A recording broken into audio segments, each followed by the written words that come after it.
So yeah, this is just useless for anybody listening to us. But the video live stream has become so popular that we need that. It is now a necessity to us being, especially where we're sponsored. I mean, Moody's Collision Center pays for this. So that's why we do pay so much attention to the video stream, because we have had occasional problems with it, and we can't because people are paying to be on it. 9:20 right now on Legacy 1160 WSKW. So that was the Birds My Back Pages, and it got us blocked by Mark Zuckerberg. And I'm sure it wasn't Mark personally, probably, but it may have been.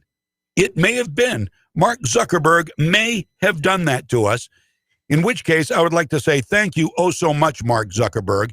Really do appreciate that.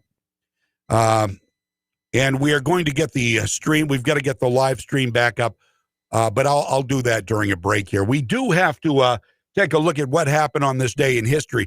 Now, we started the show with our Black Voices Matter, one of our Black Voices Matter openers, and there was a reason for that. And you won't believe, or maybe you will believe who has been nominated for an award.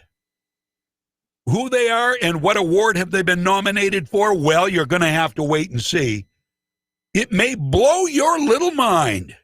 I just shook my head. It didn't surprise me, but it surprised me. You know, it surprised me at how far this organization is going into the proverbial dumpster.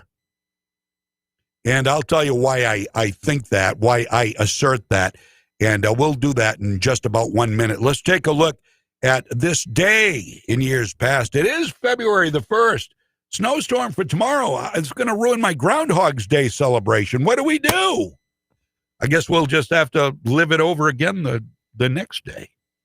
Here's what happened on 2/1, this day in history, from the Associated Press. February 1st, 2003.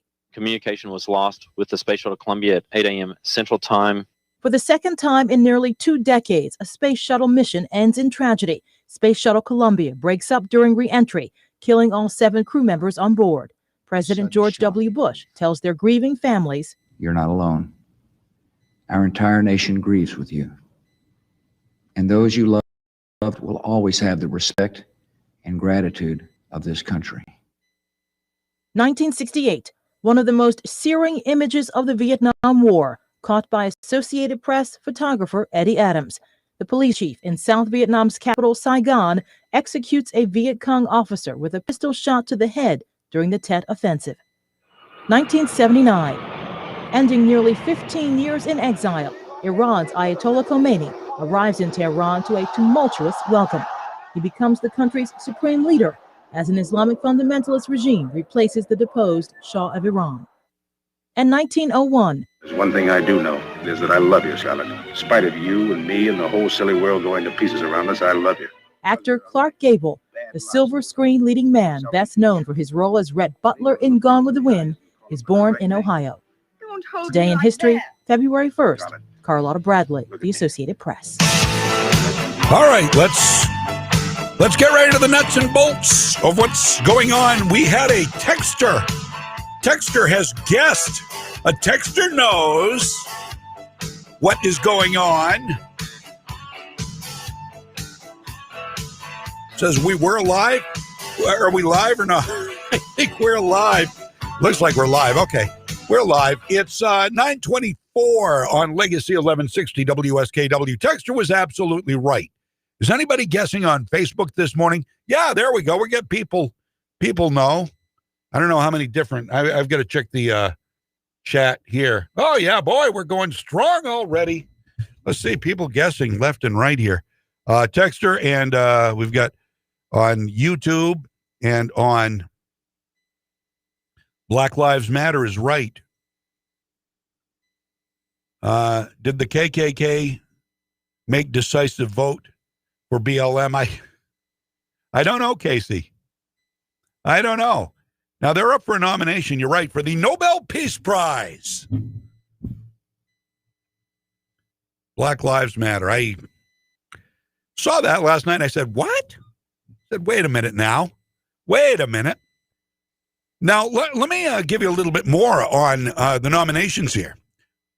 Former White House senior advisor Jared Kushner and his deputy, Avi Berkowitz, as well as the former U.S. ambassador David Friedman and former Israeli ambassador to the U.S., Ron Dermer, have been nominated for the Nobel Peace Prize for their roles in nominating 4 normalization deals between Israel and Arab nations.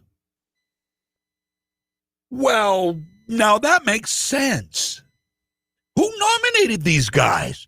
Who is the actual clear thinker who nominated somebody who actually deserves it? Not everybody who deserves it, but people who deserve it. It was a liberal.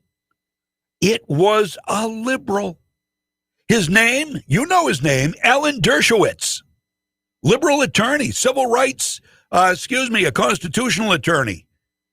Professor Emeritus at Harvard University School of Law, Alan Dershowitz, nominated the 4 Trump-era officials yesterday for their roles in negotiating deals known as the Abraham Accords. And they probably won't win because they are tied to Donald Trump. If anyone deserves the award, it is former President Donald Trump. Even Alan Dershowitz knew that it was a fool's errand to nominate Donald Trump because forget about it.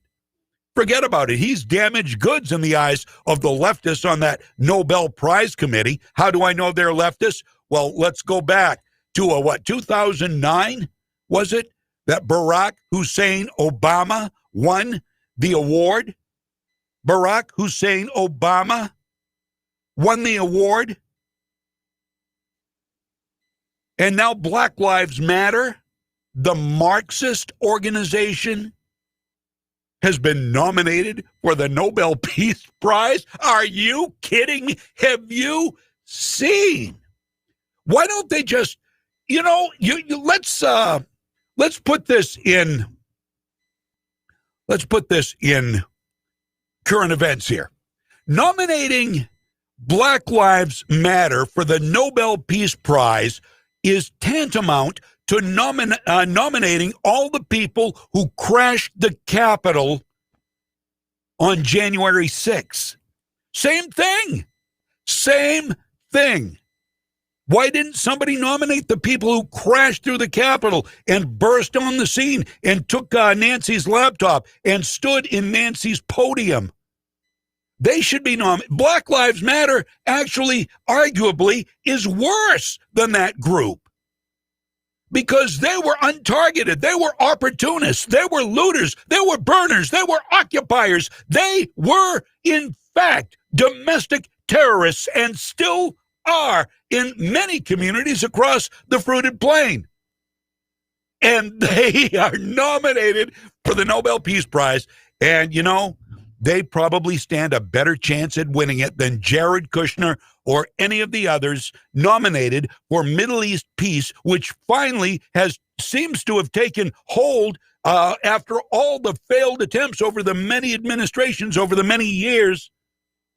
That'll probably get brushed aside. BLM probably has a better chance at winning it. And Barack Obama won for doing what? For doing what? Because he was black and he was president. He had done nothing. Now, had he brokered Middle East peace? Heck, I would have been fighting for him to get the Nobel Peace Prize. You bet. You bet. But he did nothing. Nothing except drive a wedge between the races. You remember the police acted stupidly before he held the beer summit at the White House? This is epic. This is absolutely epic. Nobody tied to Trump is allowed to win. That's got to be the rule. The Nobel Peace Prize means nothing. The Nobel organization might as well, they're dead to me. Unless they do an about face and one of these, Jared Kushner or one of these other, they most of them, I know at least 3 of them are Jewish. So is Alan Dershowitz, and this all is about Middle East peace, Israel, and Arab countries. So it makes perfect sense.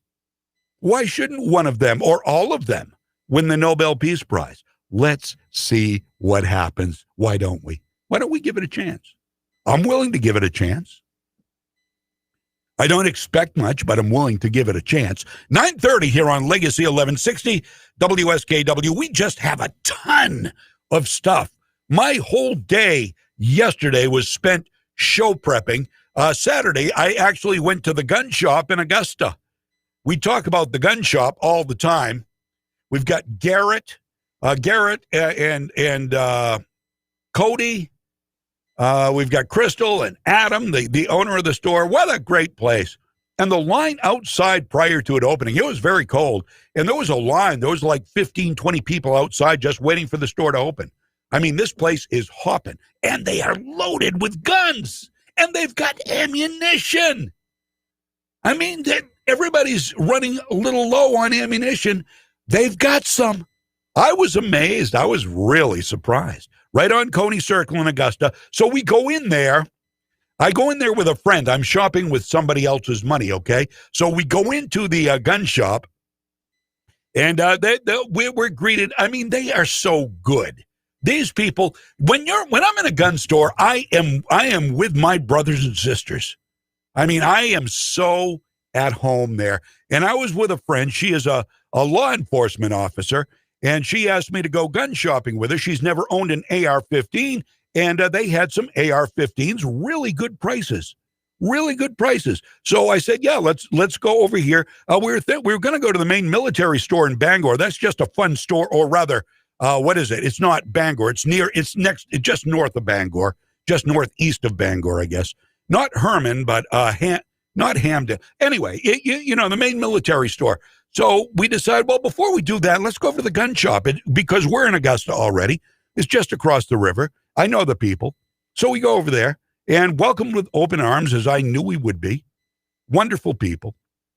And so she finds an AR-15. Actually, she wanted an AR-15 or a Mini 14. Decided the Mini 14 was beautiful. It was more expensive, and it had a wooden stock. It was heavy. It was a heavy gun. So she picked up the Smith & Wesson M&P AR-15. Loved it. And then there was another one, same price, she also loved.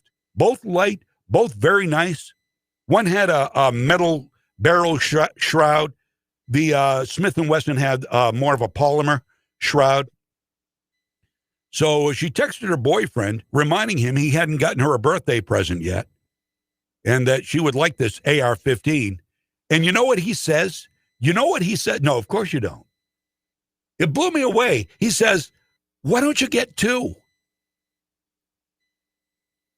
I asked if he wanted to have another significant other in his life because I also. So she got two AR-15. She got a Smith & Wesson, and I don't remember what the other one was. They're both beautiful guns. So there it is, the gun shop on Coney Circle in Augusta. Great people. I actually put a picture up of Cody on all of our web pages, on Right America Media, on Legacy 1160, on my page, on American Women Who Bear Arms.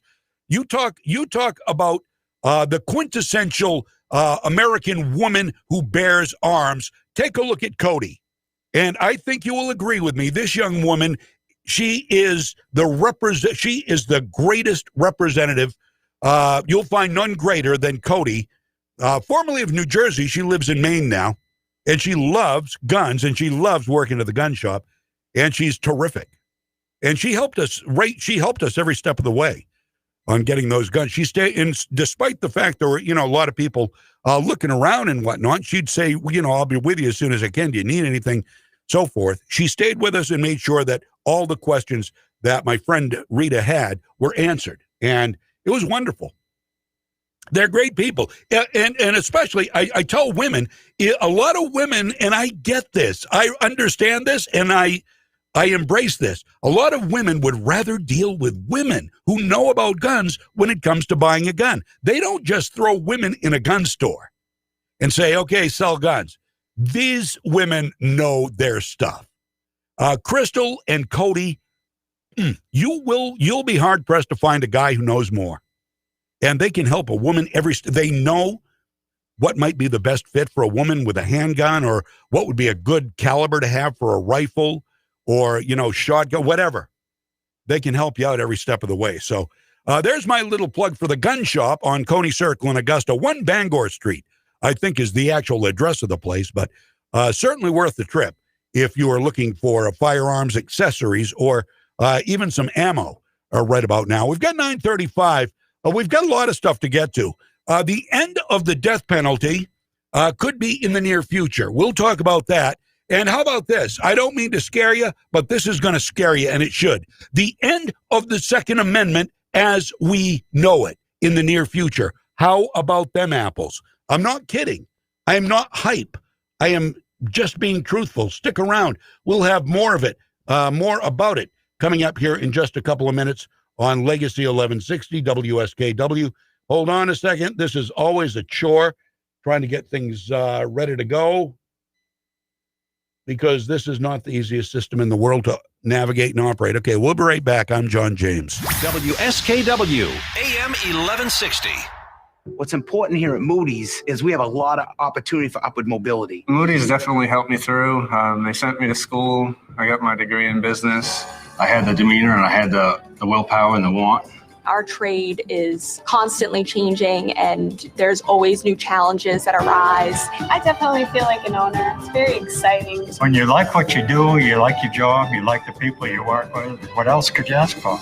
Bring your skills to Moody's and build a long-term future with us. Electrical repair should never be done without the knowledge of how to do it safely. Better yet, skip that stress and let Kennebec Electric and Lighting take care of it for you. Kennebec Electric has offered professional electric and lighting service and expert installation in homes and businesses for over 37 years, and they stand behind that experience with a guarantee on all their work. Kennebec Electric and Lighting. Contact them for all your electric and lighting servicing, including installations and repairs, at 861-7028 or online at KennebecElectric.com. I'm CBS 13 meteorologist Lexi O'Connor. Some sun this morning, then becoming cloudy with snow arriving late afternoon and evening. Highs today will be around 30 degrees. Snow tonight through Tuesday. Snow will be heavy at times, and it will be windy with winds out of the northeast gusting up to 35 miles per hour. Mostly cloudy, mid-30s on Wednesday. Partly sunny for Thursday with the chance for rain or snow showers Friday. Your pep rally for freedom is back. Powered by the Gun Shop in Augusta on Coney Circle. Now, here's John James. Hey, how are you? Welcome back. Welcome back. Hold on, just biding my time here, making sure I haven't missed anything. We start missing commercials. The front office usually comes down pretty hard, as well they should, because that's what pays us our sub-minimum. Sorry, Gesundheit, did I don't know if what I said caused the sneeze as an allergic reaction or what. I'm sorry, I didn't mean that. Well, I sort of did. It's 9:38 right now on Legacy 1160 WSKW. They love me. They love me. They don't care what I say on the radio. Well, within the law. So we're good, I think. 22 until 10 o'clock right now. Please share the video. Share alike. Let's let freedom ring, and we need to get the word out. By the way, this is great news. You wanna see a lot, if not most, of the stuff I talk about on this show.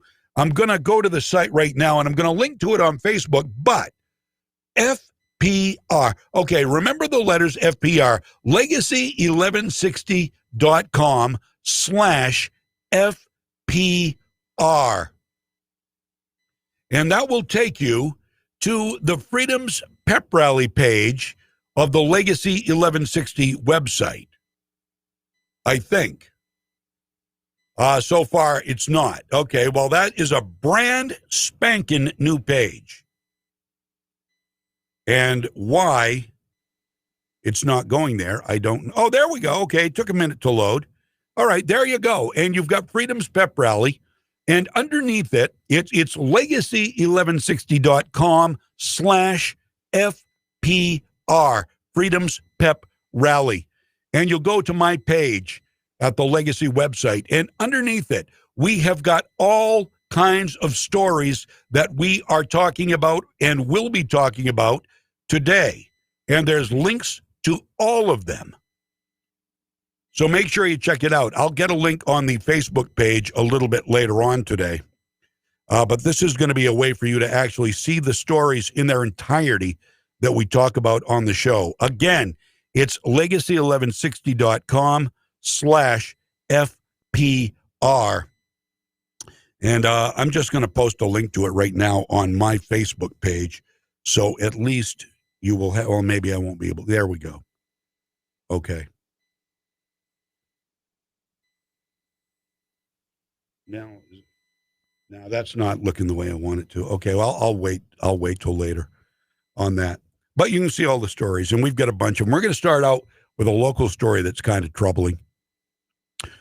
Somebody sent this to me this morning, and I thought, well, that's not right. And here it is. This is from the Bangor Daily News, by the way. And I'm going to read this right out of the Bangor Daily News. This is their reporting. An Augusta-based health provider offered a small number of early doses of the coronavirus vaccine to donors and retired medical staff last month, starting that process more than a week before widely registering people 70 and older for appointments on Friday. The effort by Maine General Health, which operates the large hospital near Interstate 95 in Augusta, is unlike any other in Maine so far. Employees of the philanthropy office called people who have donated to the hospital to help schedule them for early appointments. While the scope looks relatively small, it is reminiscent of situations across the country that have drawn negative attention recently as limited vaccines begin to roll out widely to an anxious public. So what the bottom line is here, basically, it looks like the hospital was playing favorites with its donors. If you gave big bucks, and many did, to the hospital, then you get priority vaccination service on the COVID-19 virus. That's how it looks. I read that to you right out of the Bangor Daily News. That's what it says. That's what it implies. Take it for what you will. But I mean, this is only a symptom of, the bigger picture. For example, today, have you heard about this? Today, the prisoners held at Gitmo, Guantanamo Bay, in Cuba, have been cleared by the Pentagon to receive vaccines as early as this week, starting today if they choose, placing alleged terrorists well ahead of the vast majority of Americans in line for the vaccine. The New York Times reported Friday that, quote, a prosecutor in the case against 5 prisoners accused of conspiring in the attacks on September 11th, 2001, wrote to defense attorneys on Thursday, quote, that an official in the Pentagon has just signed a memo approving the delivery of the COVID-19 vaccine to the detainees population in Guantanamo. Because we wouldn't want any of the prisoners to become ill and die. Even though they were complicit in killing thousands of Americans, trying to bring America to its knees. I mean, this makes giving donors to a hospital look small time, doesn't it?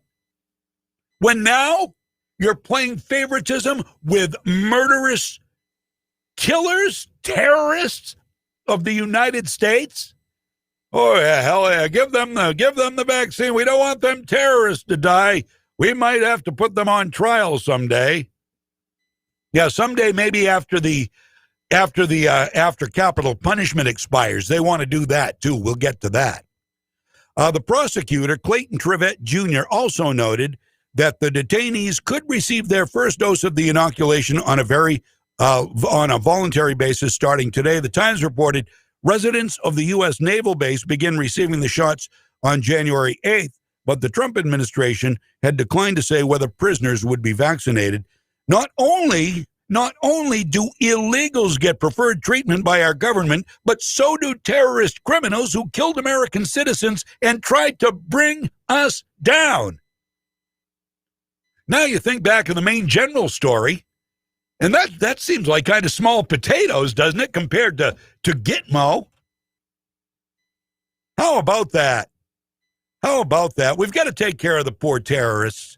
You know, they could get the COVID, and if they have pre-existing comorbidity conditions, they could get really, really sick and maybe die. Oh, that would be awful. Absolutely unbelievable, isn't it? Absolutely unreal. I can't. That should disgust all of us. That should disgust all of us. Gitmo terrorists getting a vaccine before us. Now, I say that knowing that I don't fancy myself being someone who's going to jump right on the bandwagon and in line to get me one of them newfangled COVID vaccines, if you know what I mean. Depends on how much I'm pressured by family members. Now, that could make the difference. That I will admit. Family members saying, you know, John, or Dad, or honey, that won't happen. You really have to get the vaccine. You really, the family starts doing that, I may relent. But I don't plan to get the vaccine when it's offered to me. I'm sorry. Call me. There was a guy, I saw this on the news the other night, on the main news. There was a guy in York. Did you see this? A guy in York couldn't get on the list for the vaccine right away in York, Maine. So he traveled to Caribou or Presque Isle. I think Presque Isle. He traveled from York to Presque Isle to get the vaccination. He didn't have any, he's older, but he didn't have any pre-existing conditions. He didn't indicate. He looked fine. He looked healthy as a horse. But he drove 3 hours, almost 200 miles to get the vaccine in Presque Isle. And then he drove back home, and he's going to drive up to Presque Isle for the second vaccine. I'm thinking, okay, all right, well, I wouldn't drive across town for it right now. I'll be honest with you. I wouldn't go to the other side of the river to get the vaccine if there was nobody in line. You want to travel across half of Maine? It's not a bad ride. It's a nice ride. If you've got the time and you just want to take a ride, then that's a nice ride to take, but I wouldn't take it for a shot. 948, Legacy 1160. Here's a creepy story.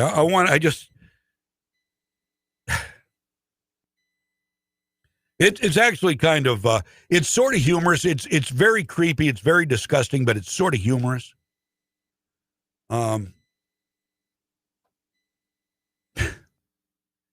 There was a guy, he's facing burglary charges, peeping, and vandalism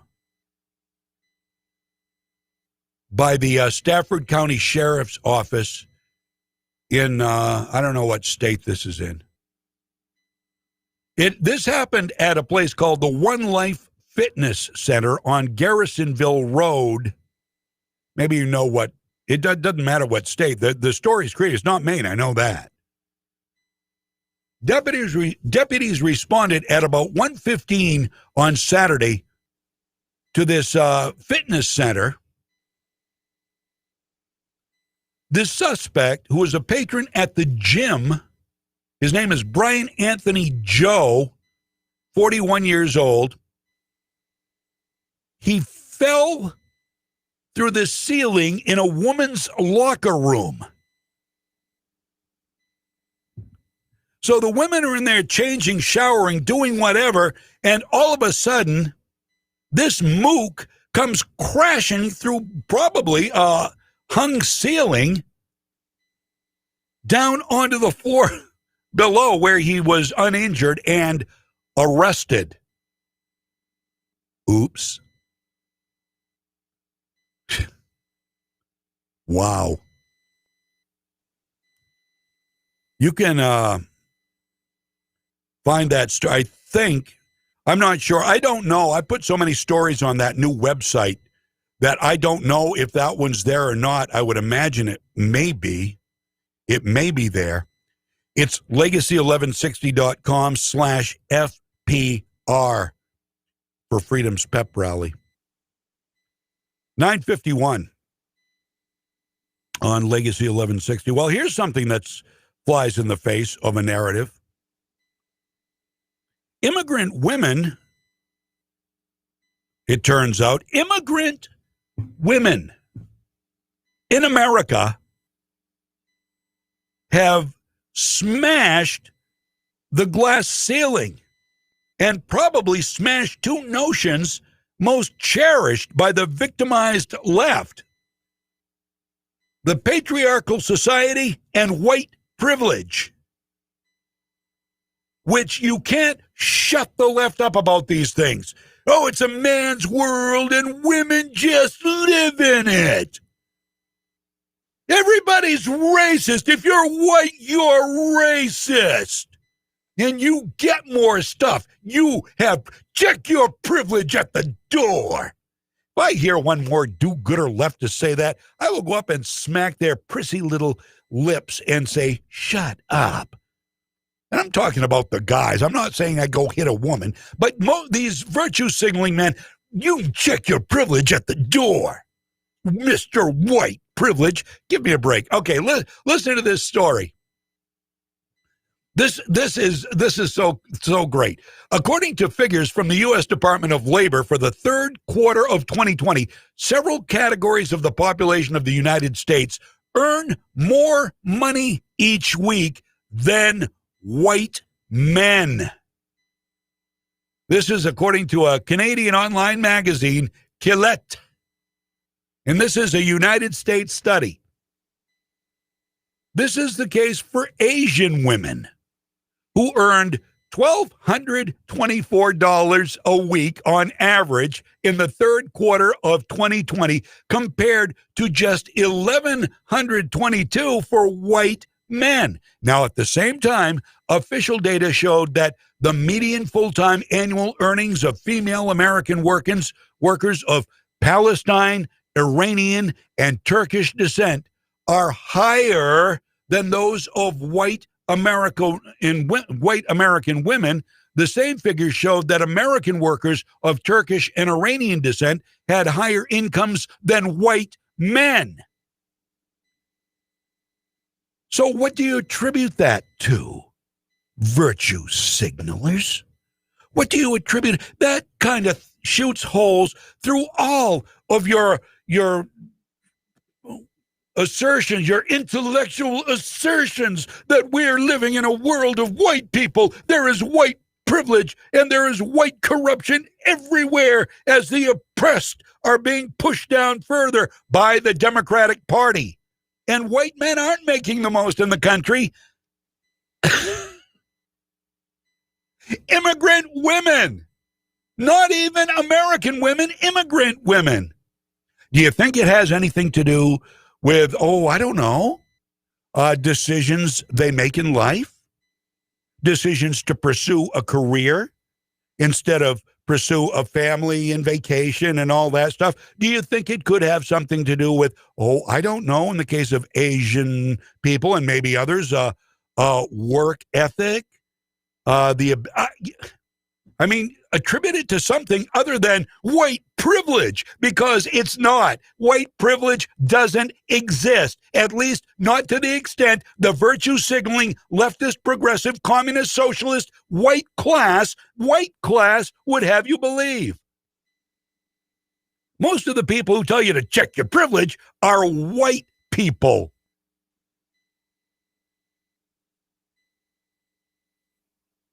How about that?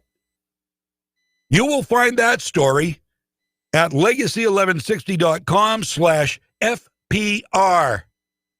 Freedom's Pep Rally. 9:55. We've got to take a break. Boy, we have a ton of stuff to get to after the news. So please stick around. Let me tease you with some of the things we're going to be talking about next hour. You need to hear this. You need to hear this. You probably will not get as much perspective on as many different stories as you will right here on this radio station. Live local talk, 6 hours a day, Mike, Violette, and me. You will get no more well-rounded look at what is going on in and out of politics than you will right here on this show. I can almost guarantee it. So coming up, we're going to be talking about Maxine Waters enriching her family, because that's what they do. That's what Joe Biden does. That's what Maxine Waters does, Pelosi does. They could give a crap about you and me. They enrich their own families big time. Listen to what Maxine Waters did. And executions in this country are going to end, but only for one class of people. I'll explain coming up next hour. Stick around. This is Freedom's Pep Rally. Late 1160, WSKW. Hi, Teresa Smith, Director of Advising at Kennebec Valley Community College. On behalf of everyone at KVCC, I'd like to wish you all a safe, happy, and healthy new year. And speaking of the new year, it's not too late to take that next step on your educational journey. Classes for the Spring Flex Start semester begin on February 1st, and with more than 30 programs to choose from, KVCC has something for you. Whether you're a high school student who wants to get a jump on college, or a long-term employee hoping to take your career in a new direction, Flex Start is a great option. As always, KVC's admissions team is ready to answer your questions and guide you through the application process. You can reach us by calling 45822, or easier yet, 453-KVCC. Don't spend the winter watching the snow pile up. Make the most of the new year by joining us for Flex Start on February 1st. I'm a hunter, and I am Sam. The Sportsman's Alliance of Maine is a champion of our rights to fully enjoy Maine as we like. Support the preservation of our proud outdoor heritage by becoming a member at sportsmansallianceofmaine.org today. Electrical repair should never be done without the knowledge of how to do it safely. Better yet, skip that stress and let Kennebec Electric and Lighting take care of it for you. Kennebec Electric has offered professional electric and lighting service and expert installation in homes and businesses for over 37 years, and they stand behind that experience with a guarantee on all their work. Kennebec Electric and Lighting. Contact them for all your electric and lighting servicing, including installations and repairs at 861-7028 or online at KennebeCelectric.com. What's important here at Moody's is we have a lot of opportunity for upward mobility. Moody's definitely helped me through. They sent me to school. I got my degree in business. I had the demeanor and I had the willpower and the want. Our trade is constantly changing, and there's always new challenges that arise. I definitely feel like an owner. It's very exciting. When you like what you do, you like your job, you like the people you work with, what else could you ask for? Bring your skills to Moody's and build a long-term future with us. If you're dreaming up a new bathroom floor, custom shower, or kitchen backsplash, HT Winters has the tile you need to build it with quality and style. With lines including New Hampshire and Fitzgerald tile, you can rest assured your new project will look great on day one and for years after. And no matter what type, they've got it. Wood, ceramic, and porcelain for commercial or residential. Contact HT Winters today to stop dreaming and start building. HT Winters, 43 Bay Street, Winslow, online at htwintersflooring.com. On CBS 13 meteorologist Lexi O'Connor, some sun this morning, then becoming cloudy with snow arriving late afternoon and evening. Highs today will be around 30 degrees. Snow tonight through Tuesday. Snow will be heavy at times and it will be windy with winds out of the northeast gusting up to 35 miles per hour. Mostly cloudy, mid-30s on Wednesday. Partly sunny for Thursday with the chance for rain or snow showers Friday. From the Home Auto Group Studios, Farmington Ford and Franklin Chrysler in Farmington. This is WSKW, Skowhegan, Augusta, Waterville, Legacy 1160. ABC News, I'm Faith Abubek. A CDC mandate requiring face masks on airplanes, buses, and all forms of public transportation goes into effect tonight after the deadliest month of the pandemic saw more than 90,000 American deaths. Health experts were concerned about new variant of the coronavirus like the South African variant, now confirmed in 2 states. Could it make vaccines less effective? Dr. Stephen Hodge is president of vaccine maker Moderna. Our approach at Moderna is going to be to develop a booster vaccine so that if the South African variant or any other variant becomes a concern, we'll be able to offer a way to identify that, prevent it from hiding from the vaccine. Many vaccination appointments canceled today in the Northeast because of a large winter storm that could bring 2 feet of snow to some areas. There are weather alerts from Maine to Georgia. Tonight, President Biden welcomes 10 Republican senators to the White House. They're proposing a pared-down version of his economic relief proposal with a price tag of about $600 billion. This is ABC News. The military in the country of Myanmar taking over in a weekend coup. The country's leader, Aung San Suu Kyi, arrested with other senior government officials. The military says her recent re-election was the result of voter fraud, and it will set up new elections in a year. U.S. Secretary of State Tony Blinken condemning the move, demanding Myanmar's leaders be released immediately.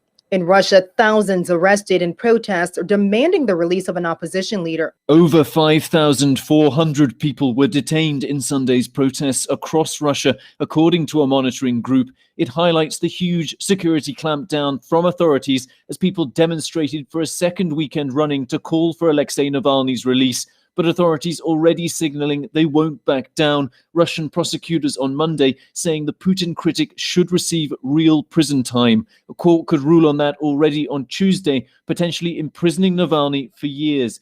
Patrick Reevell, ABC News, at the Foreign Desk. Faith Abube, ABC News. Good morning, Privates! Good morning, Drill Sergeant! I mean, seriously, what a pleasant morning. The sun is shining and the birds are chirping. You seem to be in a good mood today. Astute observation. He's probably happy because he found out Honey Nut Cheerios can help lower cholesterol as part of a heart-healthy diet. They're even shaped like hearts. So, in lieu of the obstacle course today, I propose a nice meditative nature walk. Does that sound delightful to everyone? Yes, Drill Sergeant! Happy heart shapes are back for a limited time. Learn more about Honey Nut Cheerios by picking up a box at your local store.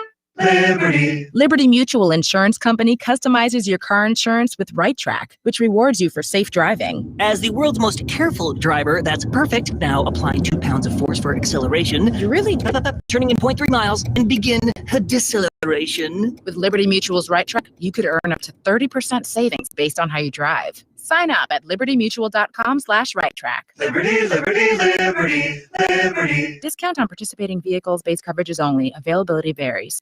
1160 WSKW.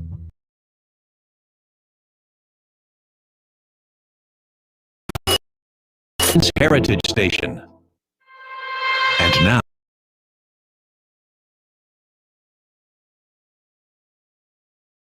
WSKW. Welcome back. Welcome back to Freedom's Pep Rally.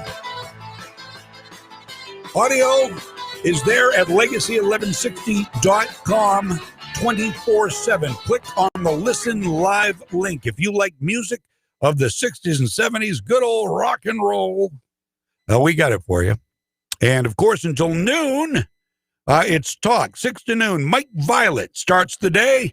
I finish the talk day, live local talk till noon every day. And then your classic music to keep you through the rest of the day. The video goes 6 to noon, brought to you by Moody's Collision Centers throughout Maine. Take it to Moody's Collision Center. And our audio stream brought to you by the Harry J. Smith Company on Sanger Avenue in Waterville. This show, of course, brought to you by the gun shop, where we picked up, not my money, a friend of mine and I picked up not one, but 2 AR-15s on Saturday. And they do have plenty of AR-15s in stock, just to let you know. Or they did Saturday. I can't speak to what the day was like after we left at noon. It took very short time to get out of there, too. Although I just enjoyed shopping while she was doing the background checks and everything.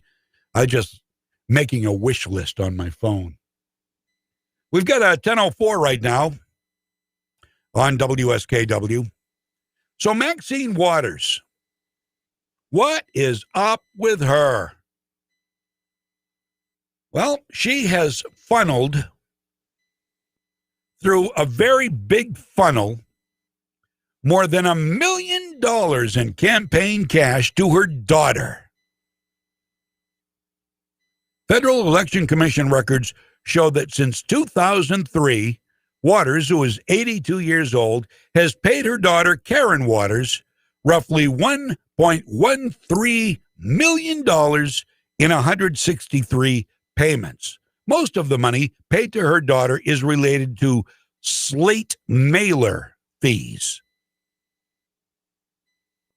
Slate mailers are mailings Waters has sent, and for which she charges fellow Democrats so that she can mail her endorsement to those candidates' constituents. Fox News called slate mailing an uncommon practice in federal election and noted that Waters was reportedly the only federal politician to use slate mailer operations during the 2020 general. But she did that so she could enrich her family. Maxine Waters. Yeah, she's the one that got out there on the stump and said, you see anybody from the White House, from that delegation of evil conservatives, you get up in their face in a restaurant, at gas stations. You get up in their face and you tell them you aren't welcome here anymore. Well, you know what? I think that incited violence, don't you? It sure did, where Sarah Huckabee was concerned. Sarah Huckabee Sanders, Ted Cruz, they were forcefully run out of restaurants in D.C. because Maxine Waters told them to. Forcefully run out, violently pushed out of restaurants, yelled at, screamed at, pushed. Crickets from the left. Imagine that. Maxine, impeach 45! Impeach 45! Waters. Such a charming woman in her bright red lipstick as her gums flap and yell on stage to those who adore her and cheer for her. Mad Maxine. The law doesn't apply to her.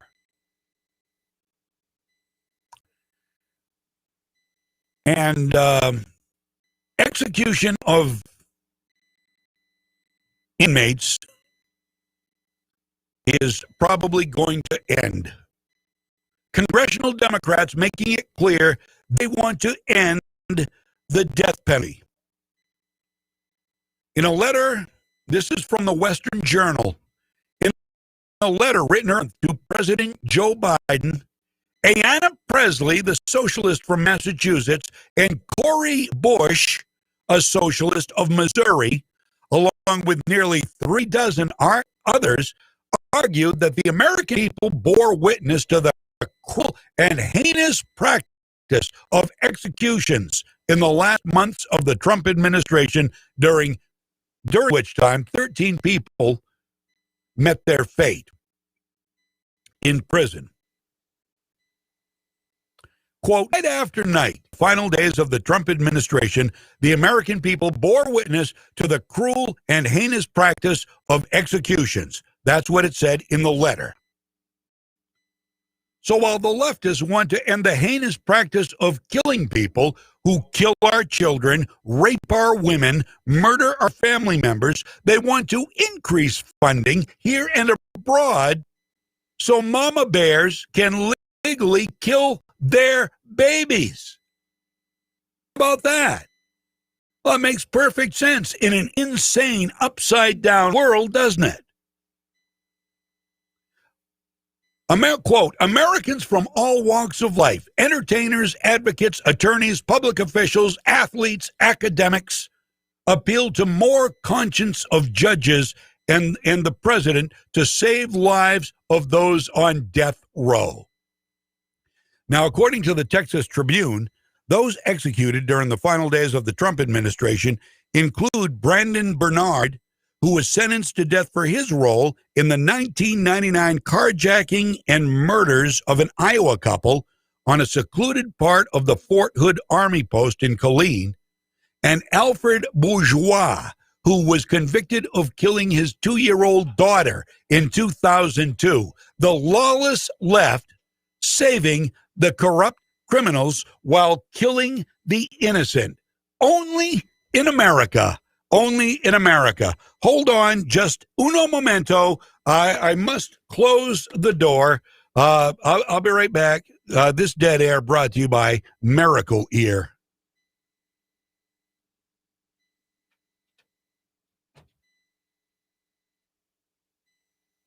Rather than try to convince people that voices carry, I will just close my door oh so gingerly, thinking they may get the hint sometime.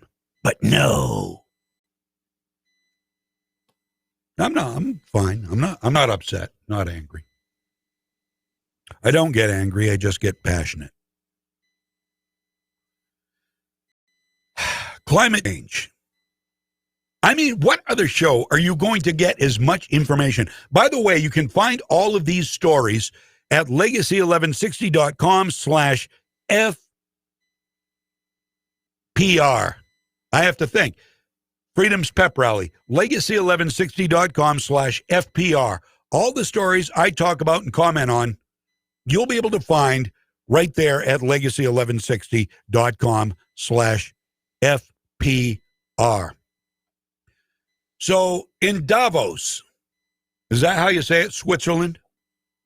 You might remember this. 2 years ago, a clip from a Netflix documentary, Our Planet, it's called, was premiered by the narrator, Sir David Attenborough, and it featured horrible. I remember watching this, and I was like, I got the chill. I got the chills thinking about it. Heartbreaking. Walruses falling off a cliff in Siberia to their deaths because of climate change, bringing many billionaires and political leaders to tears. Seeing this, Attenborough said global warming caused by mankind had melted the walrus's natural hunting grounds. However, polar bear expert Susan Crockford investigated and discovered there were more natural reasons for the walrus behavior, and it had nothing to do with a loss of summer sea ice, which has actually fluctuated for centuries. Crockfield learned, listen to this now. This is important. The left doesn't want you to know this or to hear this, but now you can see this. You can go to the page that I just told you about on our website, and you can find it and the video that goes along with it. Crockford learned that the Russian scientific advisor to the film, a guy named Anatoly Koshnev, had written a report in 2002 on walrus deaths at 2 regularly used beach haulouts on Wrangel Island. from 1989 to 1996. Now, at that time, the walrus population numbers were much lower today. So the population has increased exponentially. There are more today, and the extent of the summer sea ice was much greater. Kochnev, according to Crockford, wrote, quote, I conclude that stampedes initiated by polar bears were responsible for most of the walruses found trampled to death. Quote, this means Kochnev knew that polar bears nearby were a huge risk factor for walrus stampedes over the cliff. Polar bears! They were supposed to be extinct by now, according to your Earth pal Al Gore said polar bears are on their way out. Well, apparently not so much. So the polar bears are responsible for driving the walruses over the cliff, nothing to do with the lack of sea ice and poor eyesight, which we were told are to blame for the carnage presented in the Netflix film. In fact, as Crockford demonstrates in a video, which you can find at legacy1160.com/FPR, a Russian videographer, a Russian videographer released independent footage of the event in the Netflix documentary. His video shows a polar bear above the panicking walruses on the cliff, driving them over the edge to their deaths. It was neither melting ice nor poor vision. Polar bears. Polar bears. They're supposed to be extinct, but they too, like the walruses, they're in great numbers.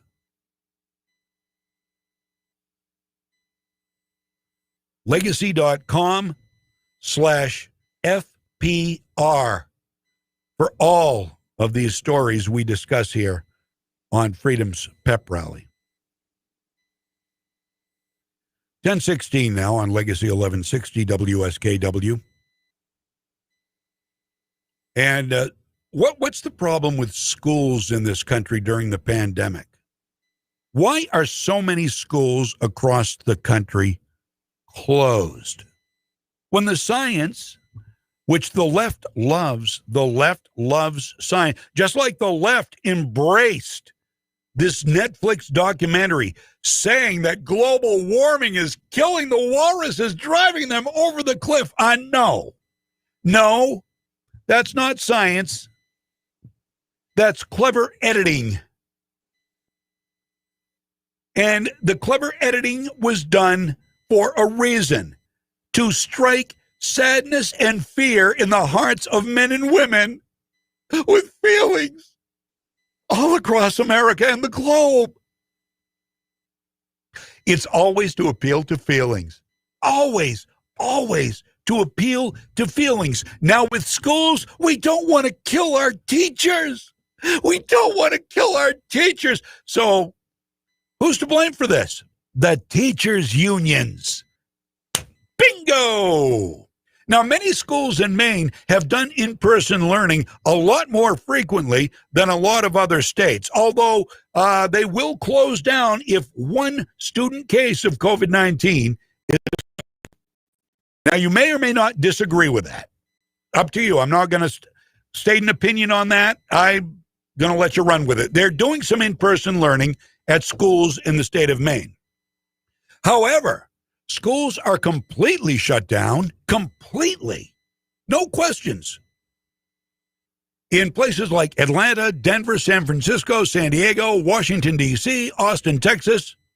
In Chicago, the teachers union refuses to even consider letting teachers go back to school. Instead, their teachers sit home and they collect a paycheck while they vacation in places around the world. We've seen one teacher bragging about being in the tropics while she had all this time off outside of summer vacation to do her thing, to live her life the way she wanted to. It's almost like an early retirement. You know, same pay, same benefits. Why not, right? Why not? Who wouldn't take that? What about the kids? What about the kids? Many of whom are getting dumbed down. Many of whom who are getting suicidal. Many of whom have committed suicide. Even in Maine, we had at least one kid take his own life, and they have at least periodically gone back to school in person. This is taking a mental toll on our youth. Where is the care about the youth? Teachers' unions don't care. Even though it's very rare, and I'm quoting this, even though it's very rare that a kid is going to get infected and pass it on to a teacher, many teachers' unions are working for their members so their members don't have to work but can still collect a paycheck. So there you go. There's why the unions stay in power, because they're working for their teachers. Get what we can in today's entitlement society. COVID-19 is a great reason. One parent in Virginia had enough of it. Maybe you heard this guy. This guy's great. A parent in Virginia had enough of schools being in continuous vacation mode, and he let the school board have it. Listen to this guy in Virginia. The garbage workers who pick up my freaking trash risk their lives every day more than anyone in this school system. Figure it out or get off the podium. Because you know what? There are people like me and a line of other people out there who will gladly take your seat and figure it out. Figure it out.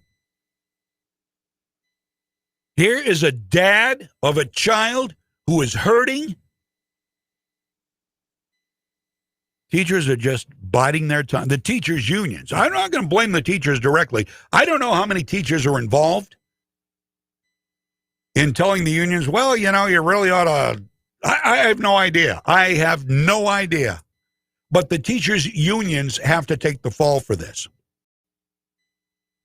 Dan Bongino had plenty to say about this when he was on Fox News with Judge Jeanine on Saturday.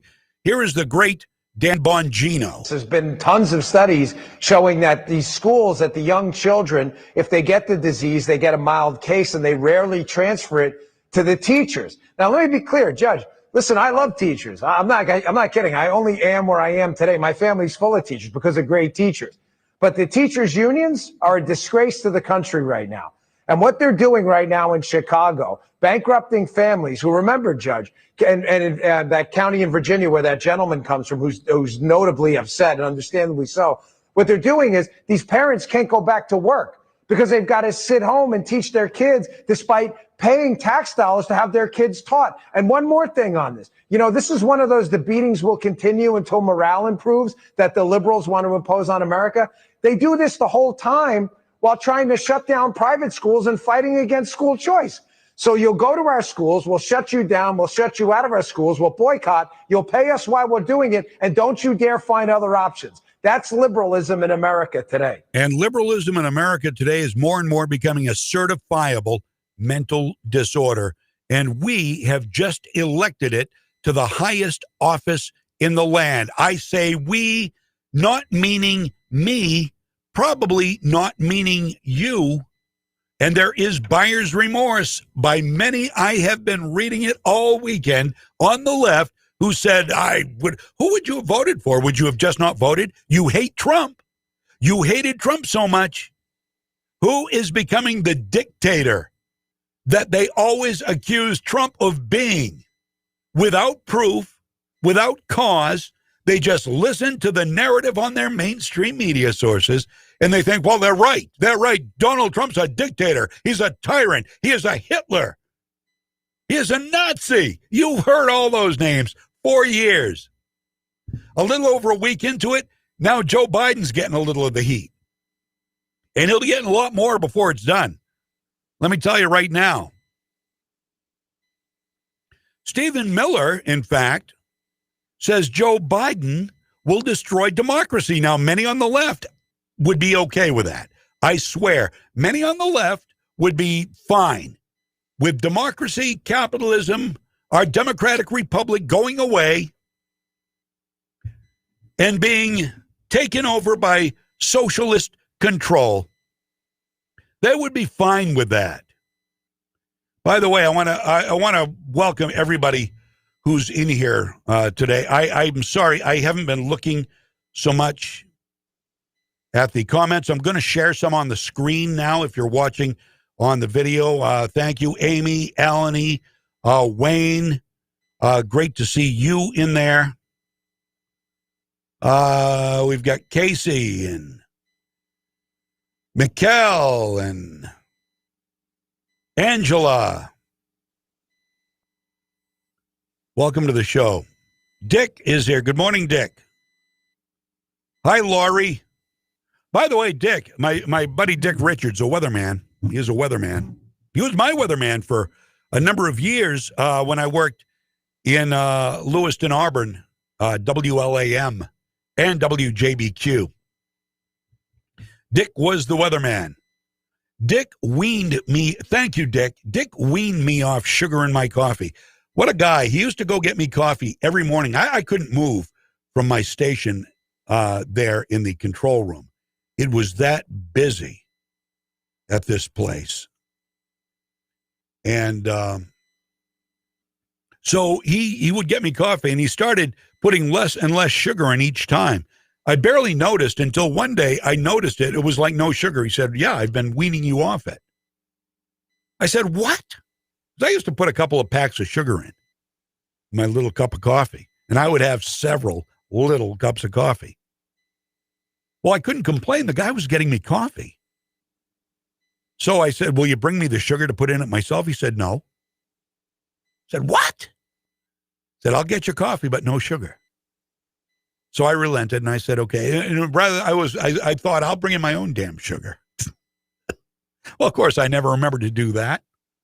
And I have not been able to tolerate sugar in my coffee since Dick weaned me off it.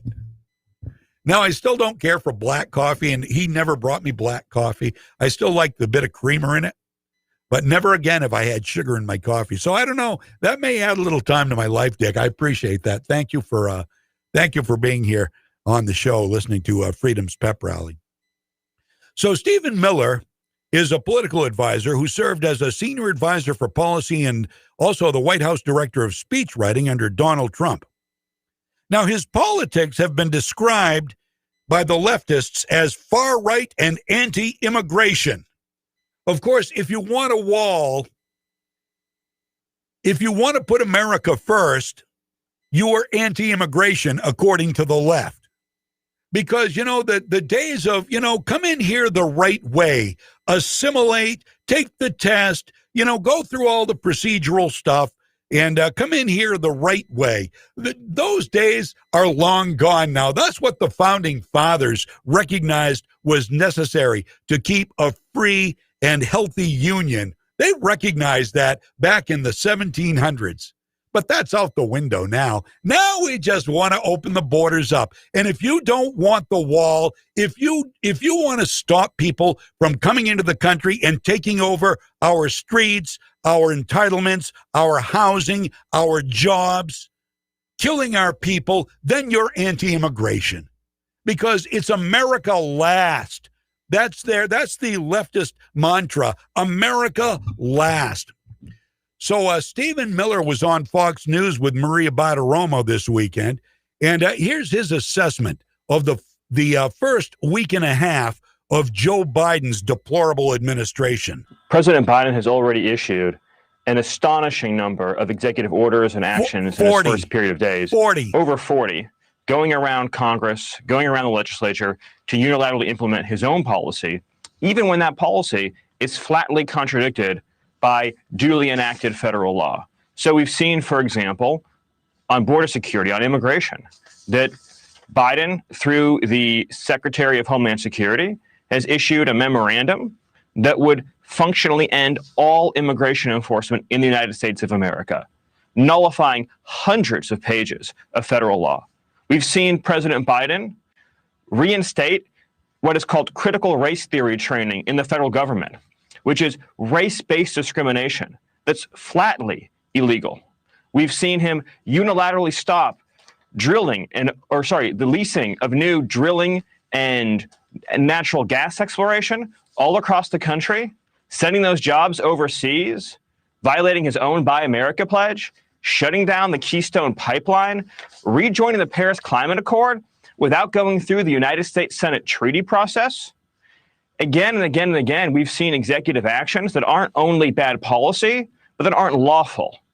Fortunately, we've seen people like Ken Paxton in Texas stand up and defend the rights and the liberties of the American people in a court of law. And increasingly, Maria, that's where this battle is going to play out, in our Article 3 courts. Because the fundamental question is this: what's the point of having a Congress, a House, a Senate, committees going through detailed deliberations to pass federal laws where you debate every sentence, every comma, every paragraph, if a president can come in and just wipe it all away and decide for himself what the law is? That is fundamentally a violation of the American system of government. Well, it is. And Joe Biden himself knows it.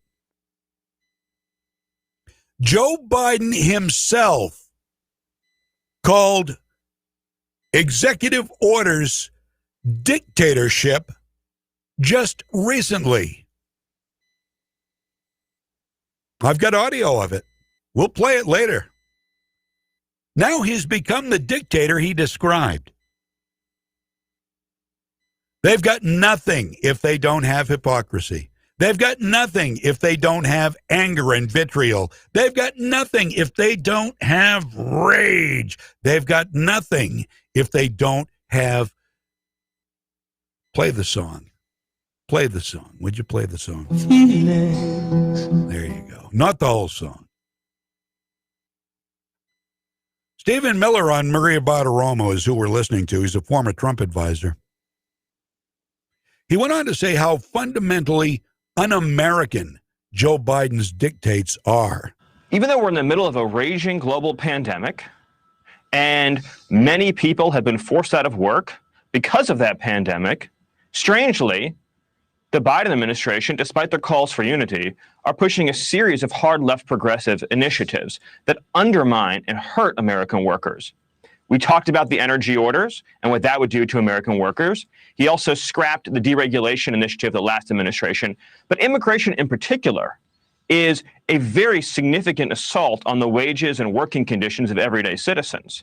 Illegal immigration is fundamentally unfair to working people of all backgrounds. If you terminate border wall construction and you deliberately leave unsecured areas of the border, you deliberately take areas where the Border Patrol professionals said we need border barriers, and you halt the construction of those barriers, you're going to get more illegal immigration. You're also going to put our border agents in harm's way. Those fences and barriers and walls keep illegal immigrants away from being in physical contact with border agents. It makes it safer for everybody on both sides of the border. If you're a border agent, you don't want to have to come into physical contact with cartels, coyotes, and drug runners. You'd rather have them on the other side of the wall, especially during a pandemic when we know the coronavirus rates are exploding in Mexico. As for suspending all immigration enforcement, in addition to undermining American workers and taxpayers, it would result in 12,000 criminal aliens at least per month being released back into U.S. communities, out of our prisons and jails and local law enforcement. He's right. That otherwise would have been picked up by ICE. He's right. This isn't Republican or Democrat or liberal or conservative. This is just fundamental common sense. If you're here illegally and you commit a crime, you should go home. Why would you be released to a U.S. community to reoffend, to continue committing crimes, in addition to the fact that you're already here illegally? This is why it's so important that this Texas lawsuit filed by Attorney General Paxton ultimately be successful, because it's not just about immigration. As I said earlier, Maria, is that whether the laws by Congress have force and effect, or whether a president can come in and wipe away decades of legislating that has taken place over Republican and Democrat administrations. Biden is just using his pen, if he can locate it, to undo America. Bragged he had a pen and a phone, right? Well, all Biden needs is apparently his pen. A bunch of anti-American, anti-constitutional leftist progressives whispering in his ear. And he'll get her done. How do you folks who said, oh, he's not leftist, he's a moderate. So much for moderation, eh?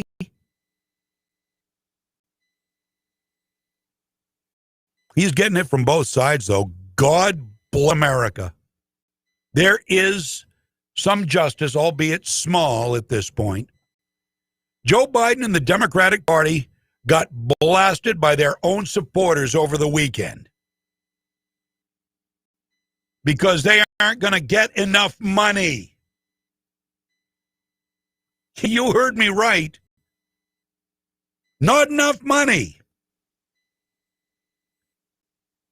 They blasted the administration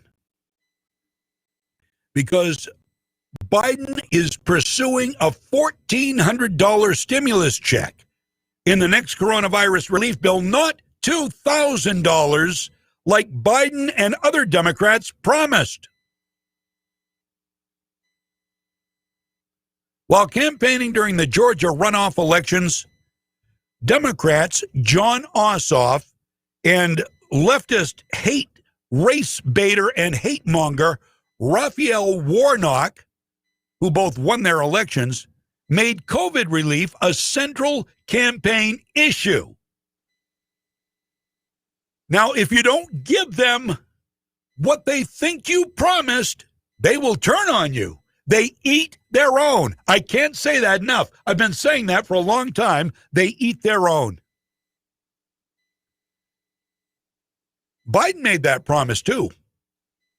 While speaking in Atlanta the day before the election, Joe Biden promised that if Democrats took effective control of the Senate by winning both runoff elections, $2,000 stimulus payments would be distributed to every American immediately. That's what he said. Immediately. The Blaze reported the details of Biden's coronavirus relief package. They were made public about 1 week before his inauguration, including his plan for $1,400 stimulus checks, not the $2,000 checks he promised. Now, because we're objective, we understand math, we get it. It's not hard to get. The lower amount is being attributed to the relief package passed in late December, which included $600 stimulus checks that most of us, I think, have received. Biden is calling the first check a down payment and is adding to his proposal, the $1,400, to achieve the $2,000. Not an extra $2,000, but $1,400. $1,400 plus $600 equals $2,000. Even though he promised $2,000, did he renege? Did he make it sound bigger than it was to help those in Georgia get elected? Yeah, probably. Here are some of the responses. Here are some of the people, some of the Democrats who are speaking out. I don't have the names. I believe this is all on Twitter and social media. I canvassed my ass off for y'all in Georgia, and you turn around and treat us like we're stupid. Well, you voted for Joe Biden. If the shoe fits. Okay. You knew we told you what you were getting. We told you we told you it was stupid to vote for Joe Biden. Don't let the other $600 convince you he thinks you're stupid. He knew you were stupid. He knew that's why you'd vote for him, because he offered nothing. Nothing. And what he did offer is lies or are being dictated by executive orders, which is totally and completely dictatorial and unconstitutional. He said it himself. Yeah, you voted for a mook. You were told that for months and months and months. And now you're wondering if he thinks you're stupid? Don't worry. You were stupid long before you voted for Joe Biden, going under the assumption you've always been a leftist and thought the leftists were actually going to hold up their promises. You were dumb. Well, liberalism is a mental disorder. Proof is in the pudding. Let's get to some of these other comments people made. The Democratic Party deserves to go extinct, one person said. My, how quickly we turn. How quickly we turn. Another one, y'all promised $2,000 checks if you won the Senate. What's this down payment bullsh? I'm not selling you a car. I'm trying to keep a roof over my head and food on my table. Another one, I can't believe you're going to give up a generation of voters over $600, which was already a fraction of what other countries provided for their people. Another one, build on a $600 down payment provided last year, LMAO, never voting D again. Another one, people don't like it when you treat them like they're stupid. I go back to the first comment.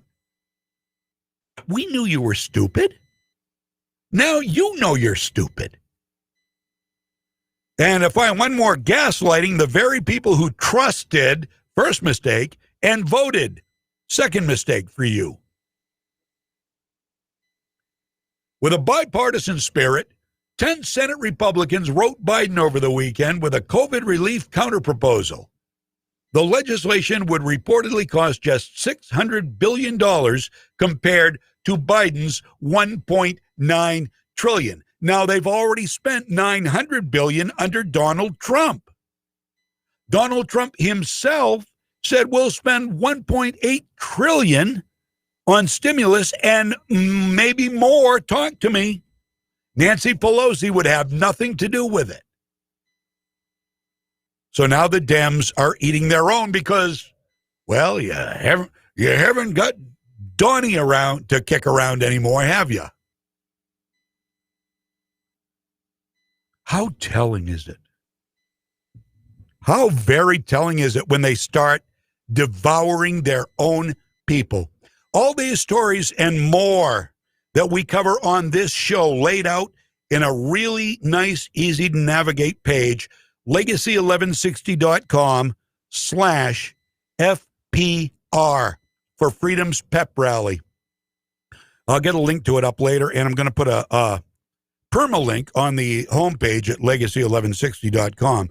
But in the meantime, if you want to get all these stories, and a lot of times videos go with them, just go to legacy1160.com/FPR, and it will take you there.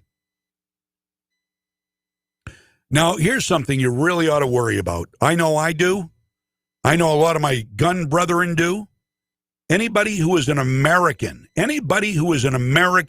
citizen, including the more than 6 million new gun owners this past year, ought to be shaking in their shoes right now because of this inept, unconstitutional, vitriolic, feelings-based Democratic Party that is trying to rule the roost with a heavy dictatorial hand by taking away our Constitution a la carte, one amendment at a time. The First Amendment has already been declawed. That's already suffered big time as the leftists shut down free speech at every turn. You need look no further than Facebook and Twitter for that. In fact, I don't have anything on it today, but look up James O'Keefe, the Veritas Project. Some great investigative reporting done on Facebook, and it features Jeff Zuckerberg and some of his minions talking about how we can stop hate speech by deleting things that we said. Since when is hate speech criminal? So how do you define, how is hate speech defined? Now, inciting violence, I get. But hate speech, I mean, look, you allow hate speech against Christians. We would consider it hate speech. I don't think it should be censored, but I don't like it. But you consider anything against Muslims, anything against gays, well, that's hate. We've got to delete that. Well, who decides this? Who decides when and what party are they? I think we can guess their alignment, don't you? So Joe Biden hasn't had a chance to tackle guns yet, but it's coming. Listen to what I've got. This will blow your mind. Yeah, okay, we need to take a real quick break here. I'll be back. This is scary. Stick around. I'm John James. Legacy 1160 WSKW. What's important here at Moody's is we have a lot of opportunity for upward mobility. Moody's definitely helped me through. They sent me to school. I got my degree in business. I had the demeanor and I had the willpower and the want. Our trade is constantly changing and there's always new challenges that arise. I definitely feel like an owner. It's very exciting. When you like what you do, you like your job, you like the people you work with, what else could you ask for? Bring your skills to Moody's and build a long-term future with us. Your sweetheart definitely wants something for their sweet tooth this Valentine's Day, so visit Incense and Peppermints for their favorite treats and candies and share the love. Looking for a gift that shows off your romantic side? Get your order in today for indulgent chocolate-covered strawberries or solid chocolate roses. If they have sentimental favorites, Incense and Peppermints has nostalgic candies including Clark Bars, Fifth Avenue's Chunkies, and fruit-striped gum. There's no doubt your Valentine's Day will be so much sweeter if you visit Incense and Peppermints, 48 Main Street in downtown Waterville. Hi, this is Teresa Smith, Director of Advising at Kennebec Valley Community College. On behalf of everyone at KVCC, I'd like to wish you all a safe, happy, and healthy new year. And speaking of the new year, it's not too late to take that next step on your educational journey. Classes for the Spring Flex Start semester begin on February 1st, and with more than 30 programs to choose from, KVCC has something for you. Whether you're a high school student who wants to get a jump on college, or a long-term employee hoping to take your career in a new direction, Flex Start is a great option. As always, KVCC's admissions team is ready to answer your questions and guide you through the application process. You can reach us by calling 453-5822, or easier yet, 453-KVCC. Don't spend the winter watching the snow pile up. Make the most of the new year by joining us for Flex Start on February 1st. I'm CBS 13 meteorologist Lexi O'Connor. Some sun this morning, then becoming cloudy with snow arriving late afternoon and evening. Highs today will be around 30 degrees. Snow tonight through Tuesday. Snow will be heavy at times and it will be windy with winds out of the northeast gusting up to 35 miles per hour. Mostly cloudy, mid-30s on Wednesday. Partly sunny for Thursday with the chance for rain or snow showers Friday. Your pep rally for freedom is back. Powered by the Gun Shop in Augusta on Coney Circle. Now, here's John James. Welcome back. Thank you, Mikkel. Yeah, the FPR link works. What is the FPR link? Well, I'll tell you here in a second if you don't know. What was that a play on NPR? I don't know. I don't frequent NPR at all now. Ever since Yamichel Sindor and some of the leftist rage that has been emanating from that outlet during the Donald Trump years, I have no time for NPR. Although I do like some of the stuff that Maine Public Broadcasting carries on their TV channel, and I will watch. I will not support them. So maybe they're going to come to my house and make it unavailable for me to watch. Yeah, I'll watch the pledge drives because that's when the best programming is on oftentimes. But I'll just ignore it during when they're trying to get me to give money. I just ignore it. I come back when my entertainment's back. You know, it's like Lifetime television for women. Your movie's on. I used to get made fun of all the time at my former job because I would literally spend a good part of my weekends watching. You know, if it was inclement weather and I couldn't get out and do stuff, I'd watch Lifetime television for women. I think it must have been before I had Netflix and all these. I just subscribed to saw a couple of great movies over the weekend. I subscribed to Showtime on Amazon Prime because you can click on it, and for like 30 cents a month for the first 3 months, you get Showtime. And they're great movies on there. And I've got a new DVR that's empty. So I just find movies I want to record, and I'll record them. I suppose I can. Maybe I can't do that. I probably can't do that because it's not on the regular cable. So, but anyway, 30 cents a month for 3 months, and I cancel before it goes to $8.99. I mean, how many subscriptions can you have? You know, you've got Amazon Prime, you've got Netflix, which is now, what, $13.99 a month? Amazon Prime is like $100 and something a year. Now you're going to have an extra $8.99. No, I don't think so. I'll take the deal, then I'll ditch it. You got to think of your own pocketbook. And the Democrats aren't going to give you, the Congress isn't going to, I say Democrats, the Congress isn't going to give you that extra $600 stimulus. In fact, you may not even get the $1,400. That'll be sure to make some people angry.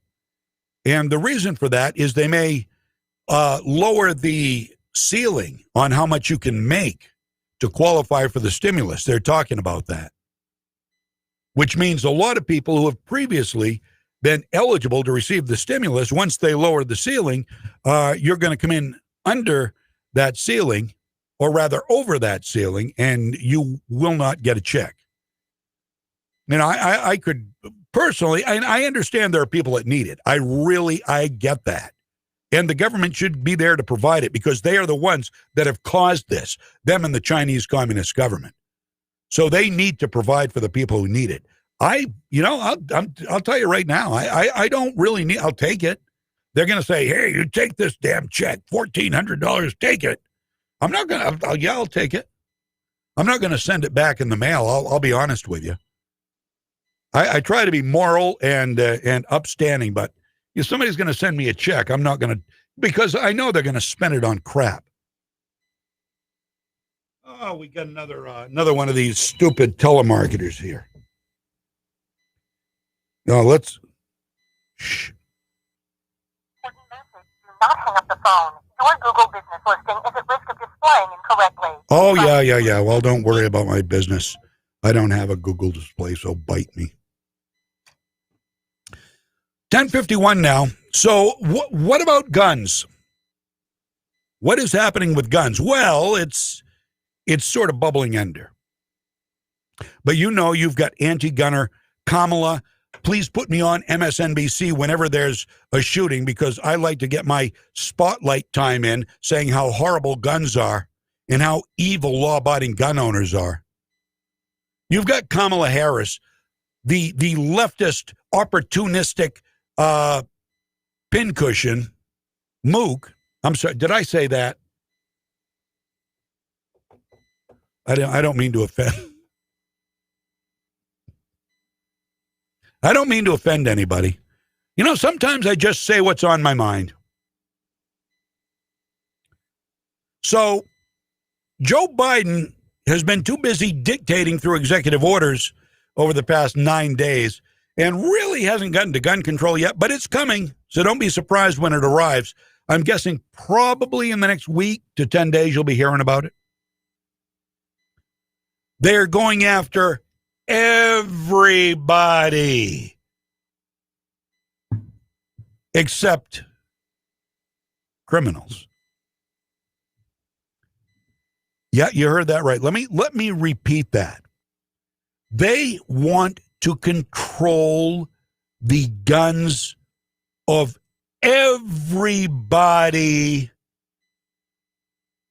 except criminals who use them to kill people. That's your democratic government in a nutshell.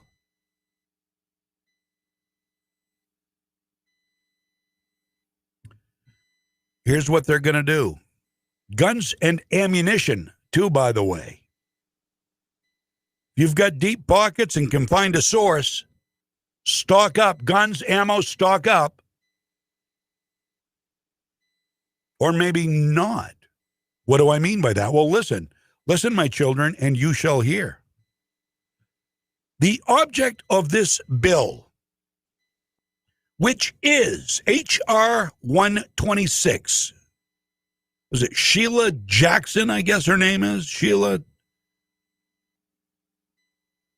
The object of the bill is to control every person who owns a gun and ammunition because they are concerned about a revolution. They want to identify every person who has a gun. They'll be able to revoke a license just like it was a driver's license, which is a privilege, and confiscate the gun under rules to be created by the Attorney General. Biden swore he would end the NRA. He wasn't joking. Like a diverse license. Once they create the federal license, they will limit the Second Amendment however they choose. They claim if you obey all of their regulations, which they can change on a dime, then we'll allow you the privilege of owning a gun. But all such rights are eliminated whenever they say so. Are you hearing what I'm saying? Do you understand that the Second Amendment will no longer, under the Biden administration and the Kamala administration, it will cease to be part of the Bill of Rights as written. And it will be rather reinterpreted by leftist, gun-grabbing, socialist communists. Now, I know a lot of Democrats that don't even like this. Lots of them.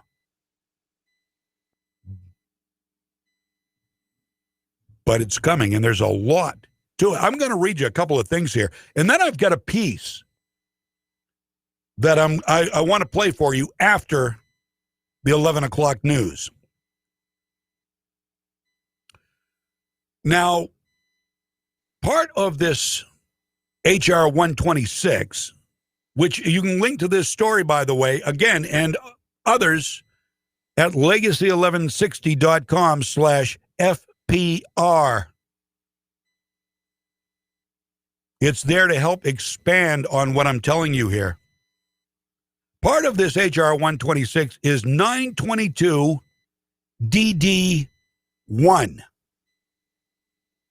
It shall be unlawful for any person to possess ammunition that is 50 caliber or greater.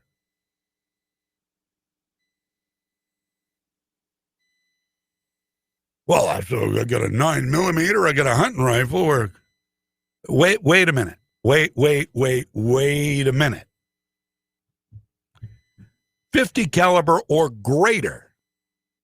Now, mind you, in this video, in this audio I'm going to play you next hour, the guy misinterprets what it says. The guy, he's a fabulous source of information, and he's got a lot on this bill I want you to hear. But he misinterprets it as anything over 50 caliber. No, 50 caliber and over. I happen to have a Desert Eagle gun. A Desert Eagle is a 50 caliber handgun. That's going to be it was a $2,500 gun.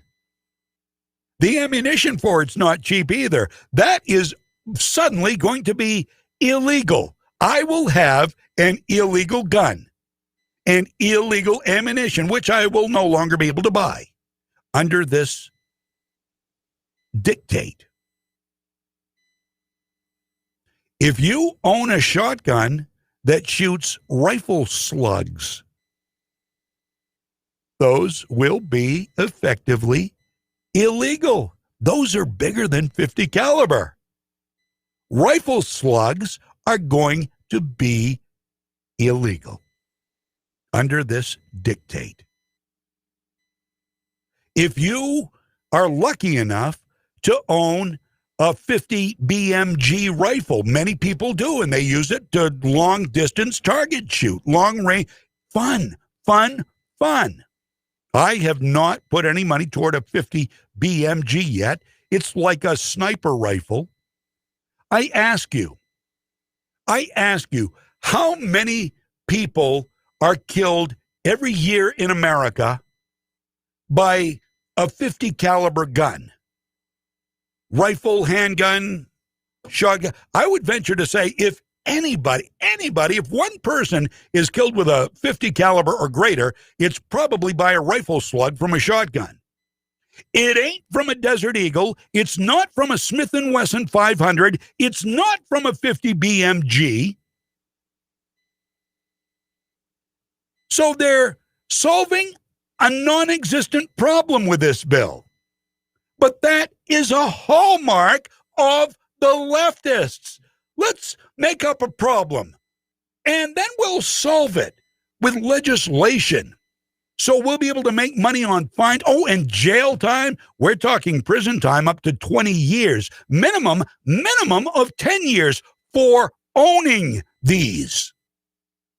Oh, and a $200,000 fine. We'll get to all this nice stuff coming up. Can you believe it? It's coming. It is coming. Sheila Jackson Lee. Yeah, you go, Sheila. You stop the carnage being caused by people with .50 caliber weapons. That's the way we do it. That would be, if that was all it was, that would be one thing. But it's so much more. Stick around. Coming up, Legacy 1160, this is Freedom's Pep Rally. From the Home Auto Group Studios, Farmington Ford and Franklin Chrysler in Farmington. This is WSKW, Skowhegan, Augusta, Waterville. Legacy 1160. ABC News, I'm Jim Ryan. Wall Street is waiting to see what might happen after last week's rapid rise in GameStop share prices, driven higher by investors on apps like Robinhood, which then restricted trading. That drew scrutiny from people like Senator Bernie Sanders. I strongly believe that the business model of Wall Street is a hard look at the kind of illegal activity and outrageous behavior on the part of the hedge funds and other Wall Street players. President Biden has invited 10 Republican senators to tonight. The group is proposing a $117 billion COVID relief plan. The president has proposed a $1.9 trillion package. The 7-day average of new coronavirus cases declined by 40% over the last 3 weeks, according to the Department of Health and Human Services. The pace of vaccinations could slow today. Many appointments are canceled because of the winter storm that could bring 2 feet of snow to parts of the eastern U.S. This is ABC News. 2 top defense officials in Israel are sending warnings about possible strikes into Iran. Here's ABC's Jordana Miller. For the second time in a week, a top Israeli defense official is talking publicly about a possible military strike on Iran's nuclear facilities. Defense Minister Benny Gantz told an Egyptian news station, Israel is, quote, holding on to the option of taking action against Iran's nuclear project. His remarks come just days after the head of the Israeli army said he's drawing up fresh contingency plans for an Iranian strike. Both comments appear aimed at influencing President Biden's new administration, which has indicated it will return to the Iran nuclear deal, a move Israel opposes. Jordana Miller, ABC News, Jerusalem. And an Idaho man has the Midas touch, at least when it comes to state lottery games. Brian Moss from Meridian, Idaho, has just won his 6th lottery prize. The most recent was his biggest yet, $250,000 in a scratch-off game. He says he's putting the money aside for his daughter's education. Jim Ryan, ABC News. Let's start with all the people smitten by a certain sweetheart. Now narrow it to all those lovebirds who kind of let Valentine's Day sneak up on them and need to woo this sweetheart in a hurry. For you, you romantic but forgetful Cupid, Walgreens has great gifts for pickup in as little as 30 minutes. So whether it's a card and a box of candy or a bottle of perfume, Walgreens helps you get sweet gifts in a heartbeat. Aww. This week, select Russell Stover chocolates are buy one, get one free. Of equal or lesser price, restrictions apply to pickup. See walgreens.com/pickup for details. Leave your sister alone. You're ready to get back into yoga, so you order the essentials. A non-slip mat, yoga blocks to keep balance, and an exercise ball. And you use your Bank of America Cash Rewards credit card, choosing to earn 3% cash back on online shopping and up to 5.25% as a preferred rewards member, which you put towards your most essential yoga gear. Noise-canceling headphones. Welcome. Take a deep breath. Breathe. Apply for yours at bankofamerica.com/more rewarding. Copyright 2020 Bank of America Corporation. It's time for a little fun, a few laughs, and a whole lot of truth. Ted Nugent speaking fluent Democrat. All right.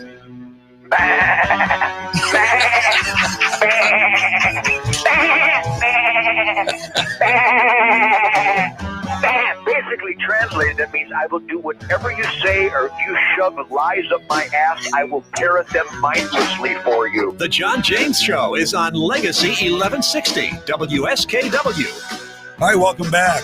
Hour 3. Boy, the day flies by. Big snowstorm. Huge. It's going to be huge. Going to get like 152 inches of snow in 6 hours. What? Oh, no, I'm sorry. That's wrong. Oh, maybe up to 18 inches. 12 to 18, depending on where you are. Nor'easter. It's going to be a nor'easter. Dorothy, head to the storm cellar. They ought to do a Wizard of Oz in the wintertime. That would be cool. Wouldn't it? It actually did snow a little bit in the poppy field. There was a little mini nor'easter there when she got to the poppy field and then overdosed. Unfortunately, that was a sign of things to come for Dorothy Gale of Kansas in her real life. All right, let's see. Yeah, no kidding. We need to get that. Casey, I'm with you on that. Shotgun slow. Oh, thank you for that, Mikkel. 410. Here are the calibers. 410 would be legal. You could use a 410 round. I've actually got a Derringer that will shoot the 410 slugs. It's just a little bit of a thing. I've got a shotgun that will shoot the 12 gauge slugs. And according to what Mikkel said, the 12 gauge are, I'm not sure, 64 and 78 caliber. That must be the big one. That must be the 10 gauge or the 12 gauge. I'm not even sure what I know they're over 50 because they want to do away with 50 caliber ammunition and guns. They'll be illegal to own in a Joe Biden world. And he wants to do away with the NRA, which is an organization that saves the lives of children every year. This is an organization that saves children's lives with their Eddie the Eagle program. They are a safety organization. And Joe Biden wants to do away with them. He wants to do away with all guns owned by regular citizens who are law-abiding citizens, while he allows the criminals to continue to have guns. This only makes sense in a leftist, messed up, mentally, it's a mental deficit these people have.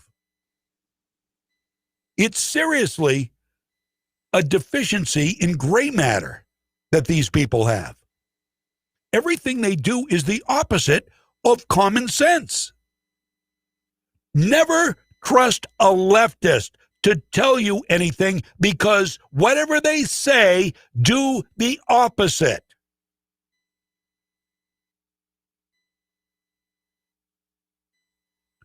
So let's get back to guns here. It will be unlawful for any person to possess ammunition that is .50 caliber or greater. Whoever knowingly violates this section, here's the kicker. Here's the kicker. Sheila Jackson Lee. Whoever knowingly violates this section shall be fined not less than $50,000 and not more than $100,000, imprisoned for not less than 10 years and not more than 20 years, or both. Part B of this, whoever knowingly violates this section shall be fined not less than $10,000 and not more than $25,000, imprisoned no less than 1 year and not more than 5 years, or both. Okay, I don't know why there are two different parts to that, and the penalties are different. But regardless, if it's the minimum, if the minimum is $10,000 and or 5 years in prison, well, that's pretty bad just for having a pack of 50 caliber rounds that are never used to kill people in crimes in the United States, because they aren't that easy to get. The criminals go for things that are easy to get, and the criminals will still go for them, and they'll still have them. Getting rid of 50 caliber guns and 50 caliber ammunition, you know how much that's going to solve your crime problem? About 0%. Which is the same thing any gun control is going to do in solving the crime problem. It's going to solve about 0%. But they don't care, because if you're a leftist, it's all about your... Oh, it feels so good! Oh, hallelujah! They're banning guns! It's so good! It's not going to do anything, but damn it, it feels good. It feels in my heart like they care about me. They don't care about you. I was talking with my buddy Adam over at the gun shop when I was there on Saturday, and he thinks they're not gonna ban guns. They're just gonna tax the hell out of everything to do with guns. So number one, the only people who are going to be able to afford guns are the elites. And because they don't like to walk away from dollars, they don't care about people. They don't care about our children. They don't care about our families. They care about themselves, their power, their control, and their money. That's what they care about. Have I stepped on any toes? Have I made anybody feel bad? I'm sorry your feelings are hurt. Maybe you shouldn't be here.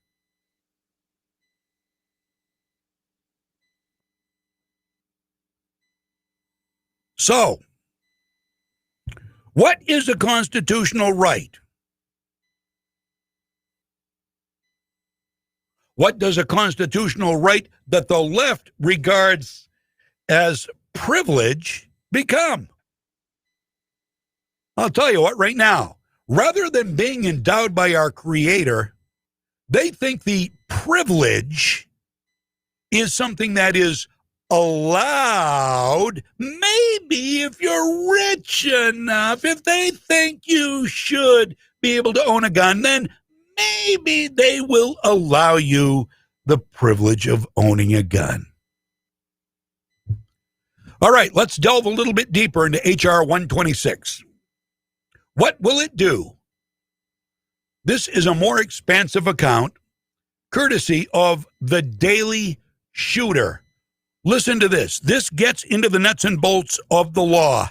Okay, so H.R. 127, a bill that was recently introduced into the House. As a matter of fact, it was introduced on Okay, now I don't know if there is anything different from 126 and 127. I have 126 here. He may be wrong on the number. I don't know. I'm not going to say for sure. But this is the same bill, and I can tell that because I listened to this, and as he goes through it, it all makes sense. Here it is, the Daily Shooter. Okay, so H.R. 127, a bill that was recently introduced into the House. As a matter of fact, it was introduced on January 4th of 2021. This is a bill, like I said before, that would essentially end the Second Amendment in the United States of America. Now, I say that in all seriousness because the plans that they have in here pretty much read like a Democrat wish list. Everything that they want to do is in this bill and then some more. So what I'm going to try and do is explain it in simple terms and not go over all the legal mumbo jumbo that's in here, because it does get very confusing. As you read through, it jumps you back and forth with all sorts of penal codes and sections and subsections, and each one refers to a different one, and it's very hard to follow. So what we're going to do is I'm just going to try and tell you what this bill wants to do. One thing this bill wants to do is it wants to create a registry. So if you already own something, and we're not talking about just, specific types, we're talking about if you own any firearm, this is something that you're going to have to do. You're going to have to register it under this bill.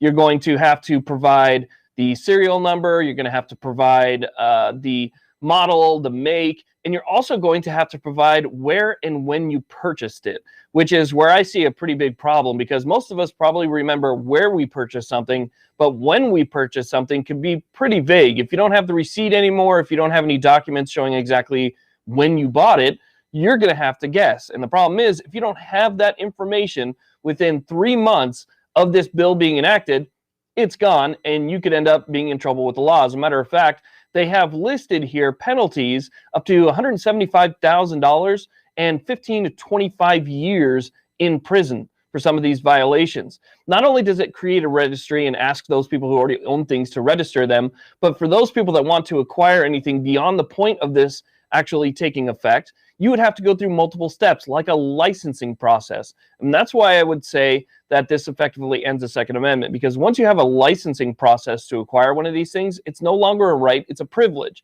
It's a privilege that's granted to you by the government. And if the government doesn't want you to have it, they simply just say no. And therefore, it's not a right, it's a privilege. It's sort of like a driver's license. For any reason, it can be revoked. It can be taken away from you.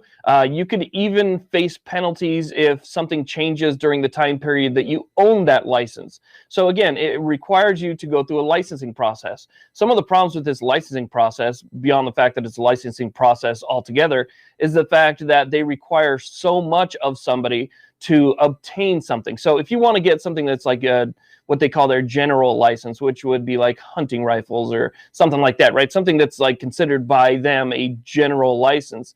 If you want to get that, you have to go through things like 24 hours worth of training. Okay, you have to go through 24 hours worth of training, which you're going to have to pay for.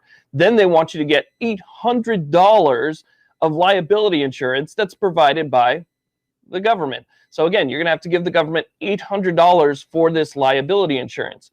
Then you're going to have to go through even more steps and more hoops just in order to acquire that license.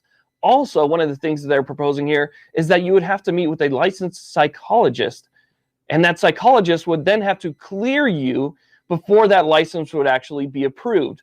If they actually mention in here some of the things that would immediately disqualify you, and one of the things that surprised me was that simple depression is a disqualifier, and recent signs of alcoholism is an immediate disqualifier amongst a bunch of other things that they have on there. So if a psychologist sees that you were diagnosed with mild depression, that could immediately disqualify you from getting a permit.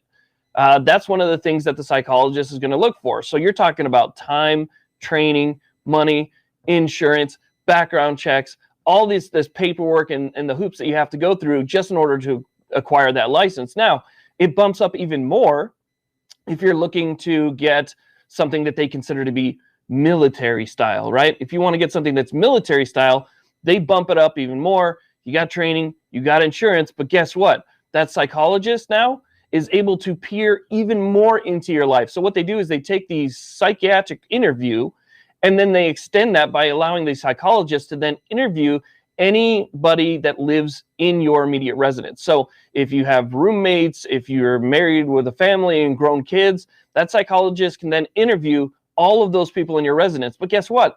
They can also interview people who knew you prior, like let's say your ex-wife.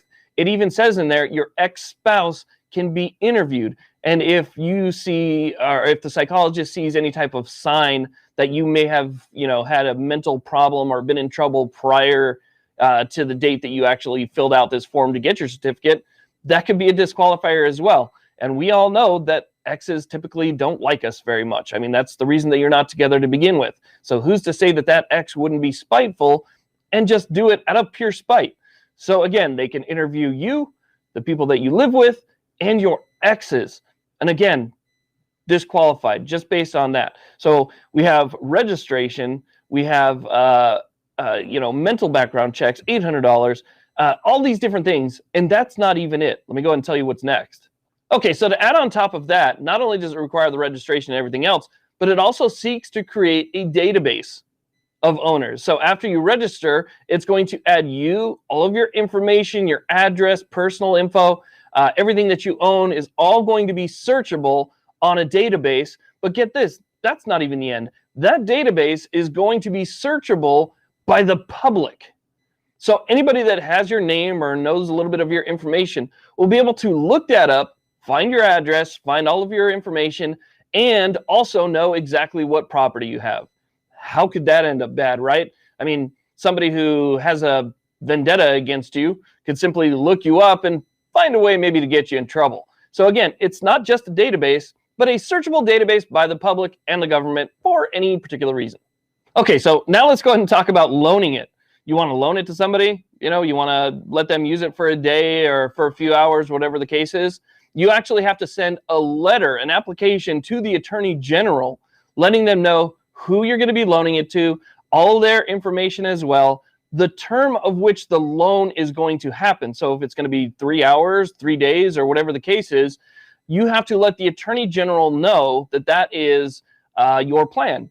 Then the Attorney General is supposed to read this, supposed to go over it, and then approve or deny it, and then send you a letter back whether or not your loan has been approved. So you would actually get a letter from the Attorney General's office stating that, okay, it's okay to loan it to that particular person for this specific window of time that you mentioned, barred that that person doesn't have any of the pre-disqualifying features that we mentioned in any of these other subsections.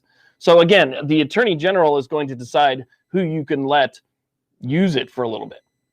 Now, if you thought it couldn't get any worse, you were wrong. I was wrong. I was reading through this and just being surprised by every single one of these things. I'm going to say this has a very low chance of passing, even with control over the House, the Senate, and the executive branch. I'm going to say even with the perfect storm, this is still going to have a hard time passing. It's just so extreme that I don't see it actually going anywhere. But because the political landscape is so different from what it used to be, we can't ignore things like this. We can't just let things like this go because they sound so ridiculous. There's possibly, no way that this could actually happen. We have to treat every single one of these as if it could happen. And we have to, let people know that this is not something that we're going to stand by and let fly, right? So we still have to write the same emails, call the same people, and let them know that, hey, this doesn't work for us, regardless of how absolutely insane it might sound and over the top. So we have 3 different licenses. I didn't mention that. We have your general license, we have the military style license, and then we also have an antique license. So they didn't forget about you guys either. You have those old flintlocks or something that you want to display. You're going to have to go through this process as well. And guess what? They even want to know in the manner of which you're going to display your antique. So I don't know what happens if you deviate from that manner. So let's say that you say it's going to be in a glass case up on a shelf somewhere, and then in between your licensing period, you take it and you put it in a safe. I don't know if that changes the fact that when you put in your application, this is where it was going to be, and now it's not. If that puts you in these, different subcategories of what type of punishment you're going to get, but they're there. The other thing is they're not just going after, your general and your military style. No. They're also saying that they're going over any type of ammunition that is over 50 caliber. Not specifically any type of specific over 50 caliber, anything over 50 caliber. I don't know if you guys have ever measured a slug or a sabot or, some of these hunting rounds or, shotgun rounds that are out there. They're bigger than 50 caliber. I mean, these things are huge, but they're not a 50 BMG. That's the one thing that they've been going after in the past, is just specifically 50 BMG. That's the one thing that they're the most concerned about. No, so what this does is it gets rid of that BMG language and just says anything over 0.50. That is their specific language in this bill. Anything over 0.50. That to me is huge. There's a lot of information in here, but so much of the specifics are left vague that the room for interpretation is so big that it could just apply to pretty much anything. And when they're talking about stuff here, they're not even talking about, what type of case that you would use, like centerfire, rimfire, things like that. No, it's just generalized everything. So everything falls under this bill. They made sure that they kept it vague enough where they could say, yes, that falls under this bill. Everything does. That's how this bill is worded out. So we have just a slew of different things that they're going after here. Now, this is one bill that I suggest you read for yourself. So I'll put a link directly to this bill down below. Also, if you want some information on some of the finer details, I'll also put a link down to the Armed Scholars video that he did on this exact same topic. This is something that I think we should all be talking about and that everybody should put out so as many people as possible know about it. So again, there'll be a link to the bill, there'll be a link to the Armed Scholar video, and there'll also be links to people who help support this channel. So make sure you check all those out. Okay, so check it out. And you can find it. You can find a link to the video that you just heard and all the other stuff, and you should read the bill. And H.R. 127 is a thing. I thought H.R. 126 is also a thing. Maybe 127 is an update. But everything he said in there is correct, except the one thing I picked out is it didn't say everything above 50 caliber. It says 50 caliber and above. So it included 50 caliber will be illegal. And the jail time and the fines are unbelievable. And the fees, yeah, that's in here. That's in here. $800.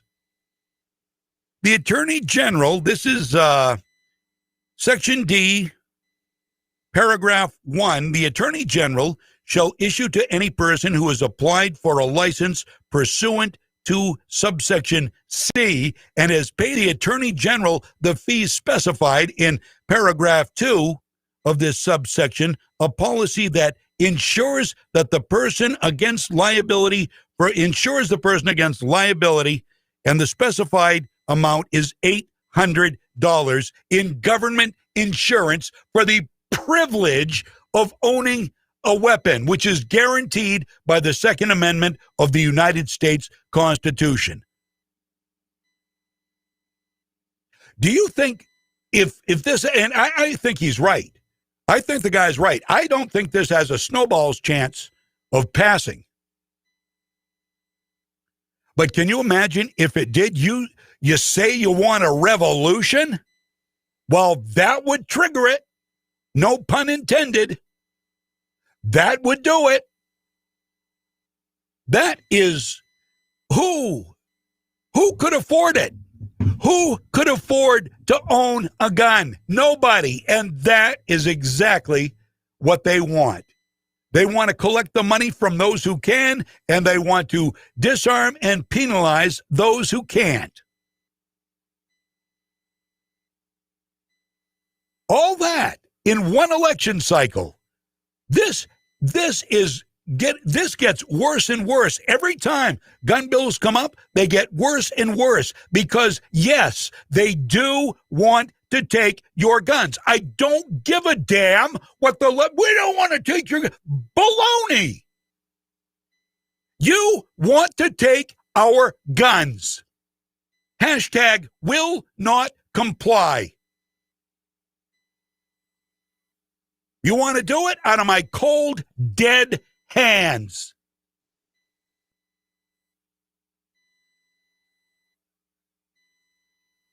$11:28, back with more. I'm John James. Legacy 1160, WSKW. What's important here at Moody's is we have a lot of opportunity for upward mobility. Moody's definitely helped me through. They sent me to school. I got my degree in business. I had the demeanor and I had the willpower and the want. Our trade is constantly changing and there's always new challenges that arise. I definitely feel like an owner. It's very exciting. When you like what you do, you like your job, you like the people you work with, what else could you ask for? Bring your skills to Moody's and build a long-term future with us. I'm CBS 13 meteorologist Lexi O'Connor. Some sun this morning, then becoming cloudy with snow arriving late afternoon and evening. Highs today will be around 30 degrees. Snow tonight through Tuesday. Snow will be heavy at times and it will be windy with winds out of the northeast gusting up to 35 miles per hour. Mostly cloudy, mid-30s on Wednesday. Partly sunny for Thursday with the chance for rain or snow showers Friday. Your pep rally for freedom is back. Powered by the Gun Shop in Augusta on Coney Circle. Now, here's John James. Hi there. Welcome back. Boy, did that make you fit to be tied? I don't think I've got a direct link to that on the website, but I'll get it there. By the way, you want to check out any of these stories, including the video that I just played the audio from. All you've got to do is go to legacy1160.com/FPR for Freedom's Pep Rally. And I've got a whole exhaustive list of stories. Legacy1160.com/FPR. It's 11:30. So there's where we are in the battle to keep our rights. The left is taking them away. God giveth, the left taketh away.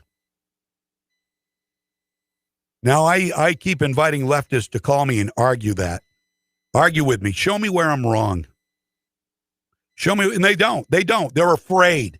They are afraid to call because they know they don't have a leg to stand on. They understand they don't have a leg to stand on. I get tired arguing with idiots because you cannot say anything that they don't immediately contradict, and they come up with some lame, stupid reason why they're right and you're wrong.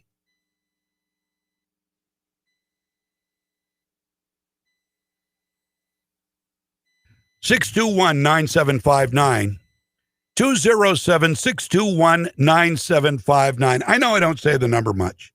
We don't take many calls on the show. I mean, we could. I'd love to take more, but it's not one of those shows that really, we don't get a lot of calls, so I don't pay any attention to the phone. If the phones are busy all the time, believe me, I'd be there all the time. So don't get upset if I don't answer the phone. We just don't get enough calls to have me. It's not the top of my list, is what I'm saying. The feed is messed up. The audio is really. All right. Can you run the audio feed in here on Facebook? This is going to sound weird. Bear with me. For Freedom's Pep Rally. And I've got a whole... Okay, the Facebook, the video sounds good. So maybe it's the radio or the online. All right, I'll check it out. I think we really thought we had that all taken care of. I'll check it later, though. Thank you for the heads up on that. Another text. Let me see. We get another text. Amazing. How many don't realize freedom of speech, freedom of press, and right to bear arms are being threatened, and it's only his first week in office? Casey, right. Right you are.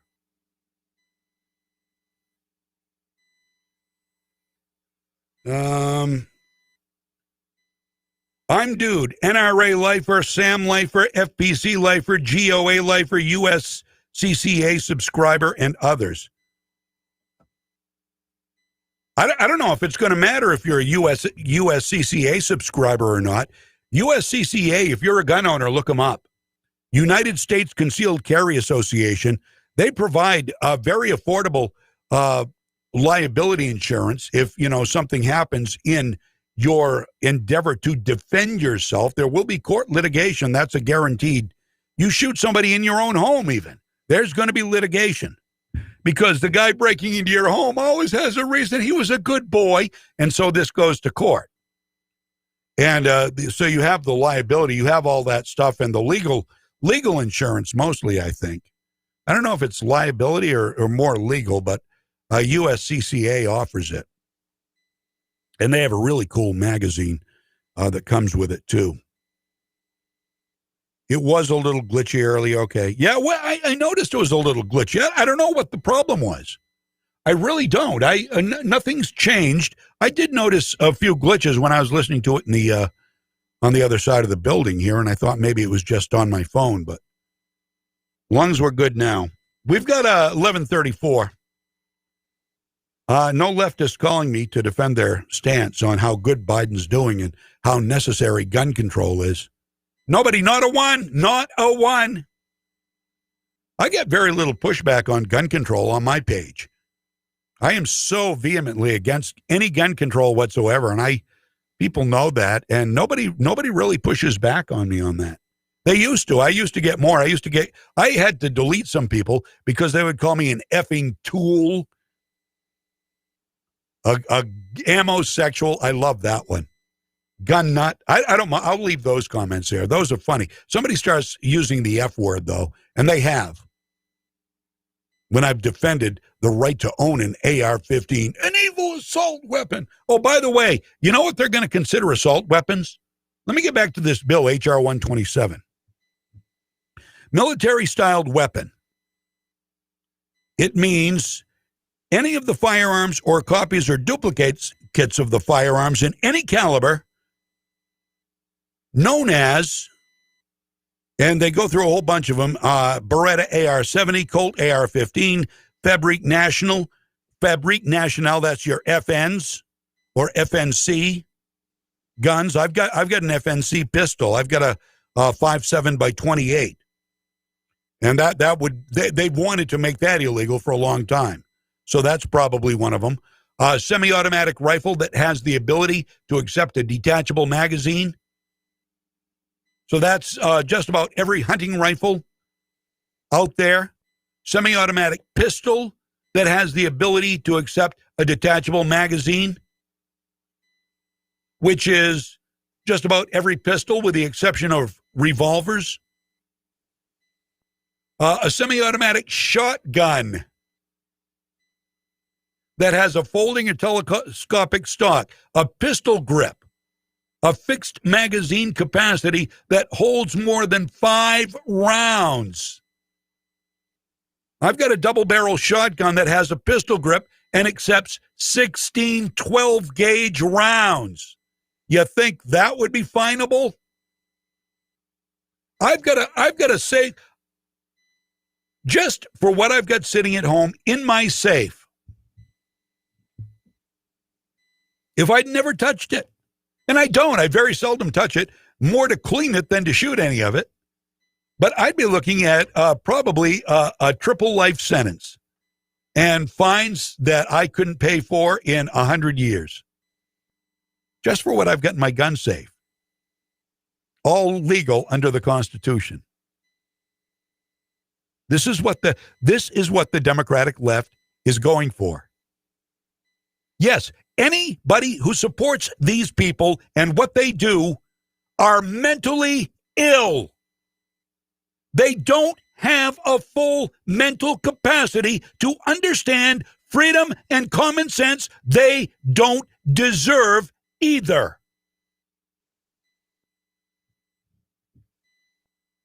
Joe Biden's only getting started. He's only just begun. You know the thing. Let's take a look at all of the idiotic things our lame-brained president. They love to call Trump a lame-brained president. Well, now we have a real lame-brained president. How does it feel? How does it feel after 4 years of calling us names, calling us Trumpanzees, supporters of the Orange Hitler? How does it feel? Put that in your pipe and smoke it. So our lame-brained president has done more in his first week. Well, Let me tell you. But besides look very senile and ready to move into the Villages, America's friendliest hometown, he's done the following things. So currently there are about 20,000 or so troops occupying the capital city and a wall around the perimeter to, quote, protect the leaders from domestic terrorists. Because the leaders are more important than you and me. Leaders are more important.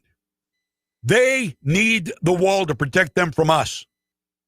We're evil. We're the scourge of the earth. Don't believe me? Just ask Nicole Wallace or Katie Tur over at MSNBC. They'll tell you we're domestic terrorists. So they've got this big, beautiful wall, and it encompasses the whole thing. No holes in that wall. But it's okay to stop building a wall that keeps the American people protected from potential foreign enemies. Which, if I'm not mistaken, that's what the Constitution says the government's purpose is. To protect us from all enemies, foreign and domestic. Now, an argument could be made that a wall around the Capitol is to protect the Capitol from domestic enemies. So then, is a wall at the Mexican-American border to protect us from foreign enemies. No, but we don't need that. It's xenophobic. You're anti-immigration. Kamala, quick, give me another Depends. Where do I put my pen? All men are created. Oh, you know the thing. How's it feel? The only difference between what you were calling us and what we're calling him, we're accurate. We are accurate. Now, we're not overplaying our hand, saying he's senile, saying he doesn't know his butt from his elbow. No, we're not. We've got proof. We've got audio, video proof. He doesn't know what's going on. Doesn't know where he is. Doesn't know what he's running for. Doesn't know who his wife is. Thinks Kamala Harris. Last week he thought Donald Trump was still president. Can't find his pocket to put his pen back in. Can't find his way off a stage after a speech. No, those are all true. Show me one modicum of proof. One, just one. Call me. Show me a modicum of proof that Donald Trump is the orange Hitler, that he is a Nazi. You can't find it. You're going to finally know what real Nazism feels like. You are learning about it very, very quickly. So, after a call for unity, we want unity. I want tapioca. Nurse!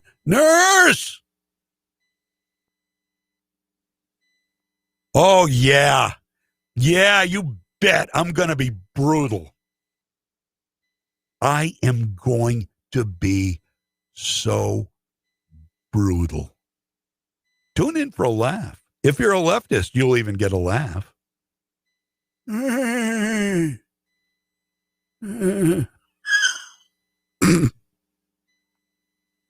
So, he signed over 40 executive orders in his first week, the record for any president, and listen to this, more than the previous 4 presidents combined.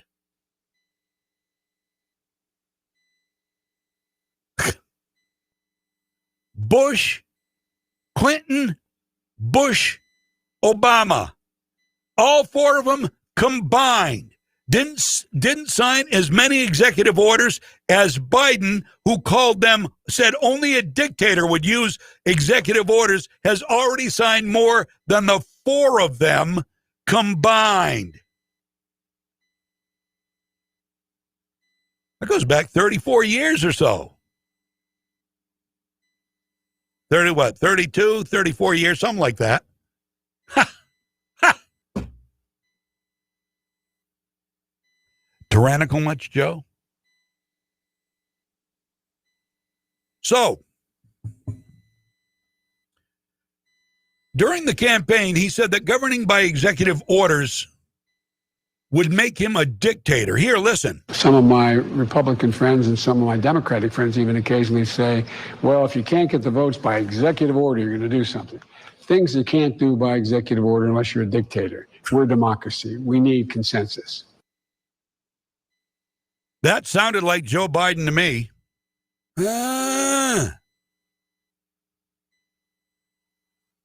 Sign of things to come? We're in for a tragic 4 years, my friend. 2022 cannot come fast enough, and Joe Biden has learned how to govern from Xi Jinping. His hero, his role model. You know who else followed in his footsteps? Barack Hussein Obama. Wanted to do the same things, but he was at least a little bit more careful. Joe Biden has so many leftists pushing at him, breathing down his throat, threatening him, that he doesn't know if he's a foot or horseback. That guy, whatever they throw in, I'll put my signature on it. Why would he say that? Why would he say the dictator would do that and then do it? Way beyond what the last four presidents combined have done. Why? Why would he do it?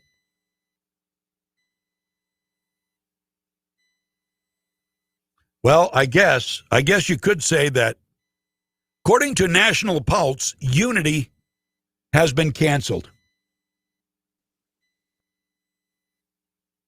He's not able to get the Republican cooperation he needs for $1.9 trillion. So,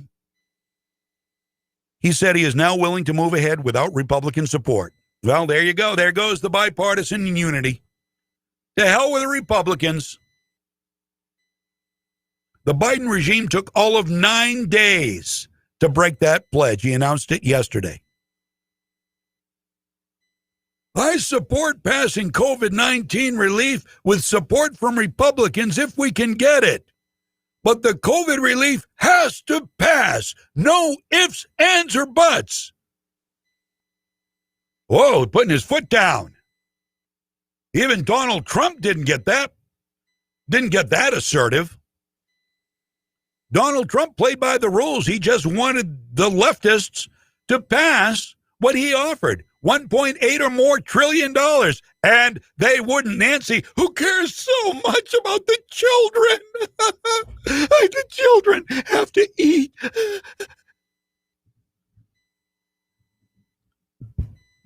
What a piece of work she is. There are just so many in there that need to go. Is it too late now? Is it too late at this point? I hope not. I hate to think that we'd ever move toward a civil war, but I've got to tell you, with a look at this gun control, this massive gun control overhaul they want to do to the Second Amendment, I've got to tell you, my friend, Americans aren't going to go for it. They are not. I don't care if they pass it. Americans won't go for it. And what happened on January 6th may just be a precursor, a small, tiny precursor to what could come. And they should be scared.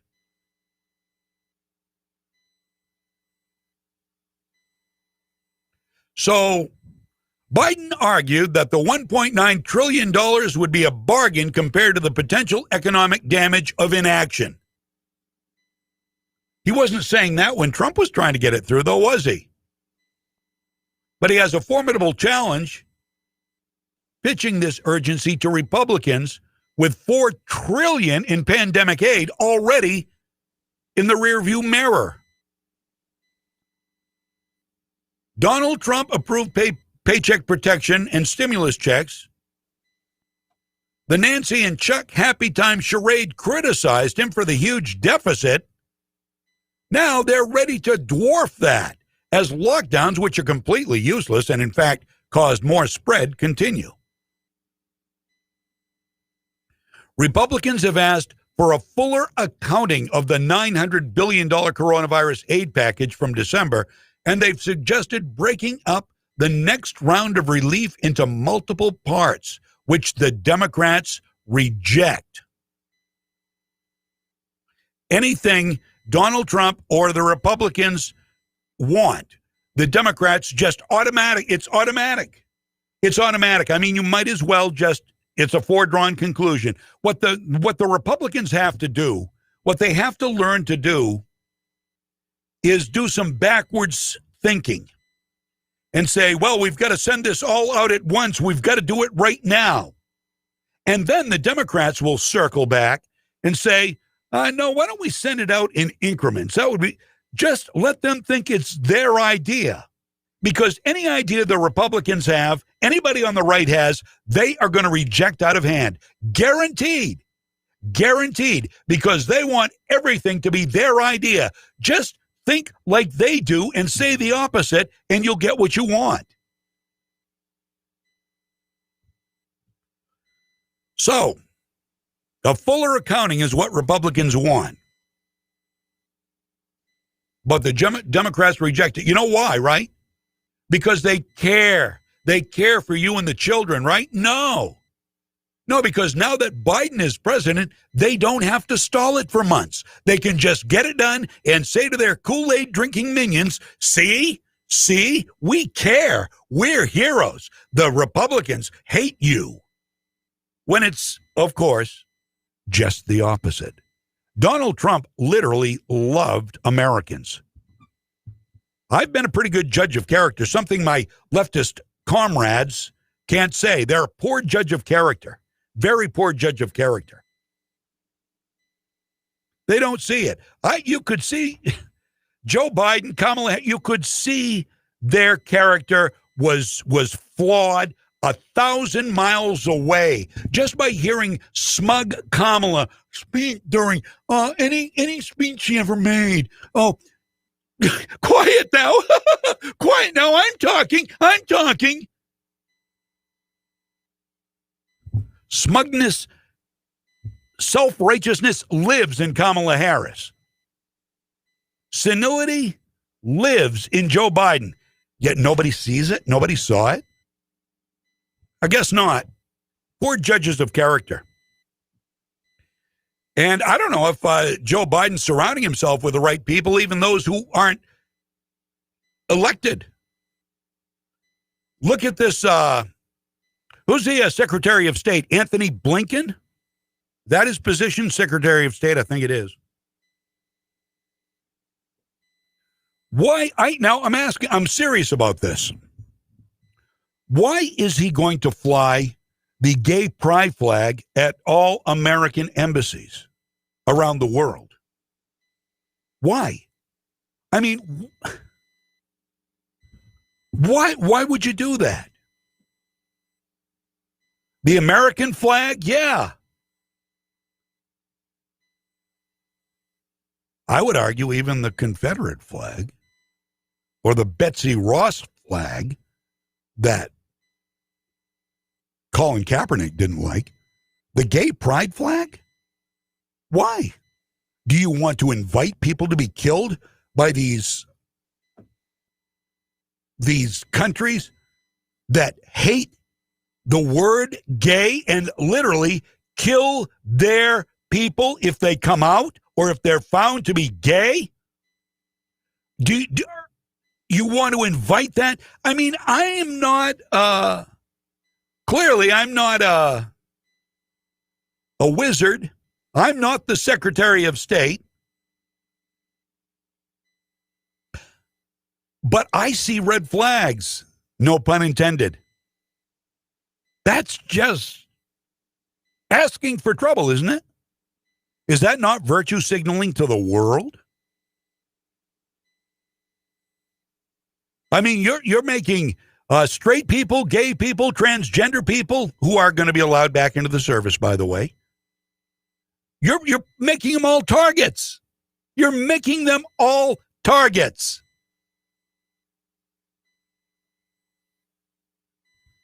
My opinion. So what do I mean when I say Joe Biden's not surrounding himself with the right people? Well, when you're the president, you need a good, dependable spokesperson who's always there, always ready to answer anything that comes their way, especially when you're a president who has some clear acuity challenges. Well, Jen Psaki, the redhead, you've seen her, the spokesperson for Joe Biden, she may have her own acuity problems. Now, this happened when a reporter recently asked a question to Jen Psaki about the pandemic. This is very uncomfortable. I did ask our team about this. You or someone else may have asked about this the other day, and I think I have something on it here. One moment.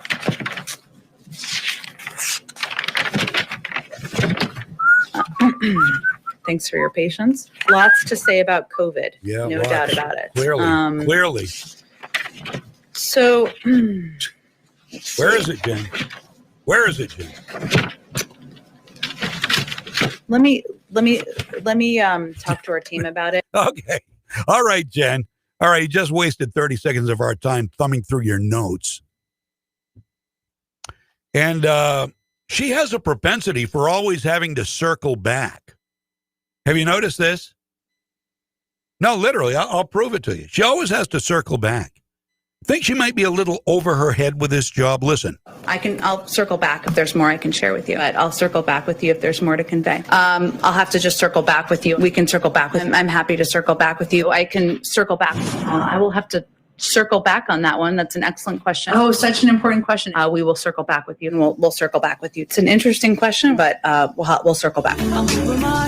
I'm happy to circle back, but I'll have to circle back with you on it. It's a good question, but we'll circle back with you on this today. We will certainly circle back with you more directly. You know, say what you want to about Sean Spicer, Kellyanne Conway, Sarah Sanders, Kayleigh McEnany. They always answered the toughest questions without hesitation. Not a good look for the presidential mouthpiece, eh? Jen Psaki. We'll just circle back. Circle back. Just wait. We'll circle back on that one. Oh, boy. Well, Nicole Wallace, MSDNC. She doesn't give editorial opinion, according to Chuck Todd. She thinks Donald Trump's a terrorist, and she and her leftist panel think that maybe he and or his supporters should be taken out with a drone strike. There's no editorial opinion on MSNBC, according to Chuck Todd. Ever. Chuck Todd. Now, I dig this stuff out so you don't have to join the knuckle draggers who use these networks as their source for news, because they don't offer news. In fact, they offer all editorial opinion. But as Chuck says, you know, Chuck is a typical, he's a good Kool-Aid drinking leftist. Everything Chuck says, the opposite is true. Listen to Wallace throw down the gauntlet and suggest the Democrats should tell Republicans that you're either with them or you're with us. Visiting you and me, Miles, is I wouldn't waste my breath with them. And I'd say to the Democrats, it's time to roll out a terrorism era choice for Republicans. And this should come from every Democrat. You're either with them or with us. I mean, wow. There are not two sides to be taken on the question of incitement. And Clint Watts, I'd like you to speak about fighting terrorism just generally and as an art and a science. I mean, I don't know of any examples where they simply go to the crime scene and deal with the person who was radicalized to carry out violence. No, it always starts at the other end of the, fish's head and goes to the incitement, the idea makers, the people sending out the messages. How do you deal with the domestic terror threat without dealing with those inciting it and spreading it? Nicole, you can't. You'll always be on your heels. You'll always be reactive. We had a period after 9/11 where we were trying to get left to boom, as they would say, in counterterrorism, which is, can you get way up the stream of an attack and start to root out all of the confluences which bring about that attack? So as Miles is talking about, he's exactly right. If you took what President Trump said and you instead put it in Anwar al-Awlaki's mouth, we would be talking about a drone strike overseas. Oh, ho, ho, ho, ho.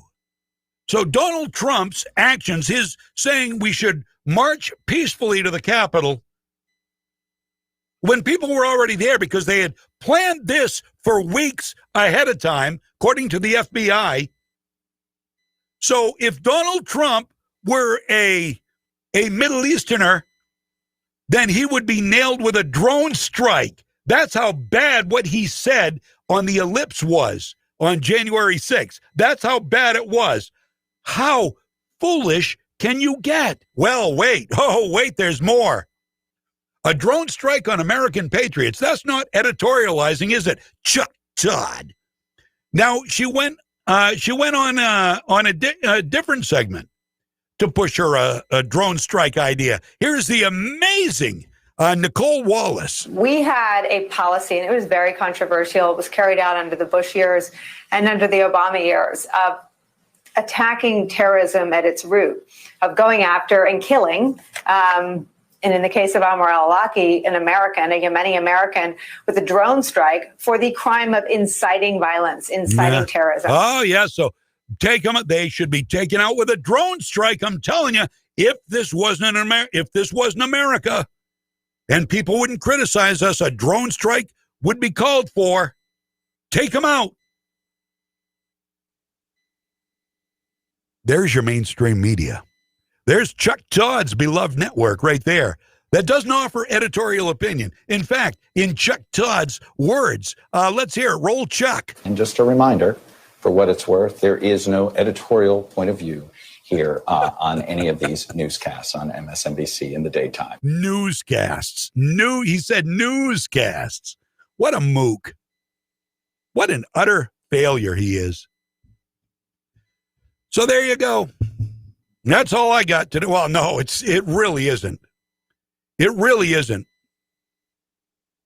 Some of the things I didn't get to today include another hoax impeachment, an impeachment after he's out of office with no witnesses.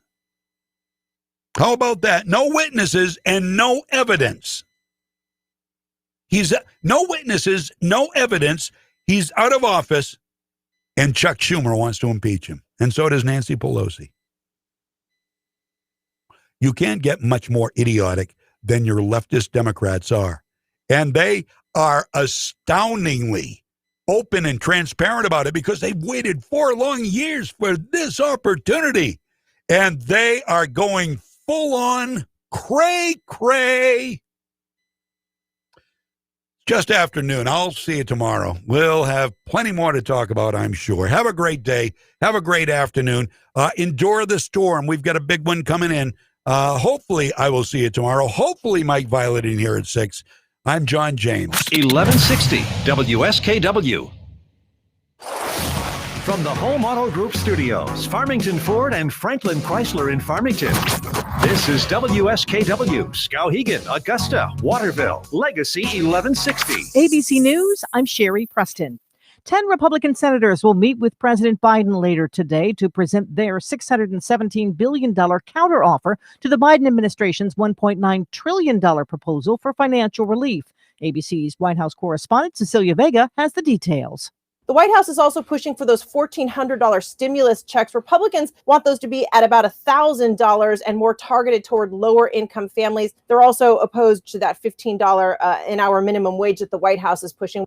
Democrats have signaled they could go forward with their plan, even without bipartisan support. Under a CDC mandate, face masks are mandatory on all public transportation beginning tonight. The 7-day average of new cases of COVID in the U.S. has gone down by 40% over the last 3 weeks. But vaccinations will be down today. Several eastern states had to cancel appointments because of the massive winter storm that's triggered alerts from Maine to Georgia.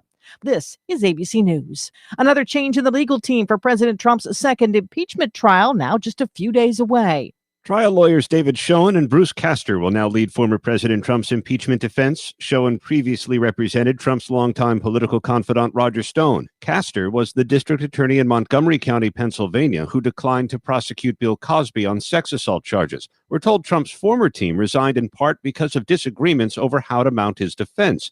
The lawyers had planned to argue the constitutionality of a trial for a former president. He may have wanted them to press his false claims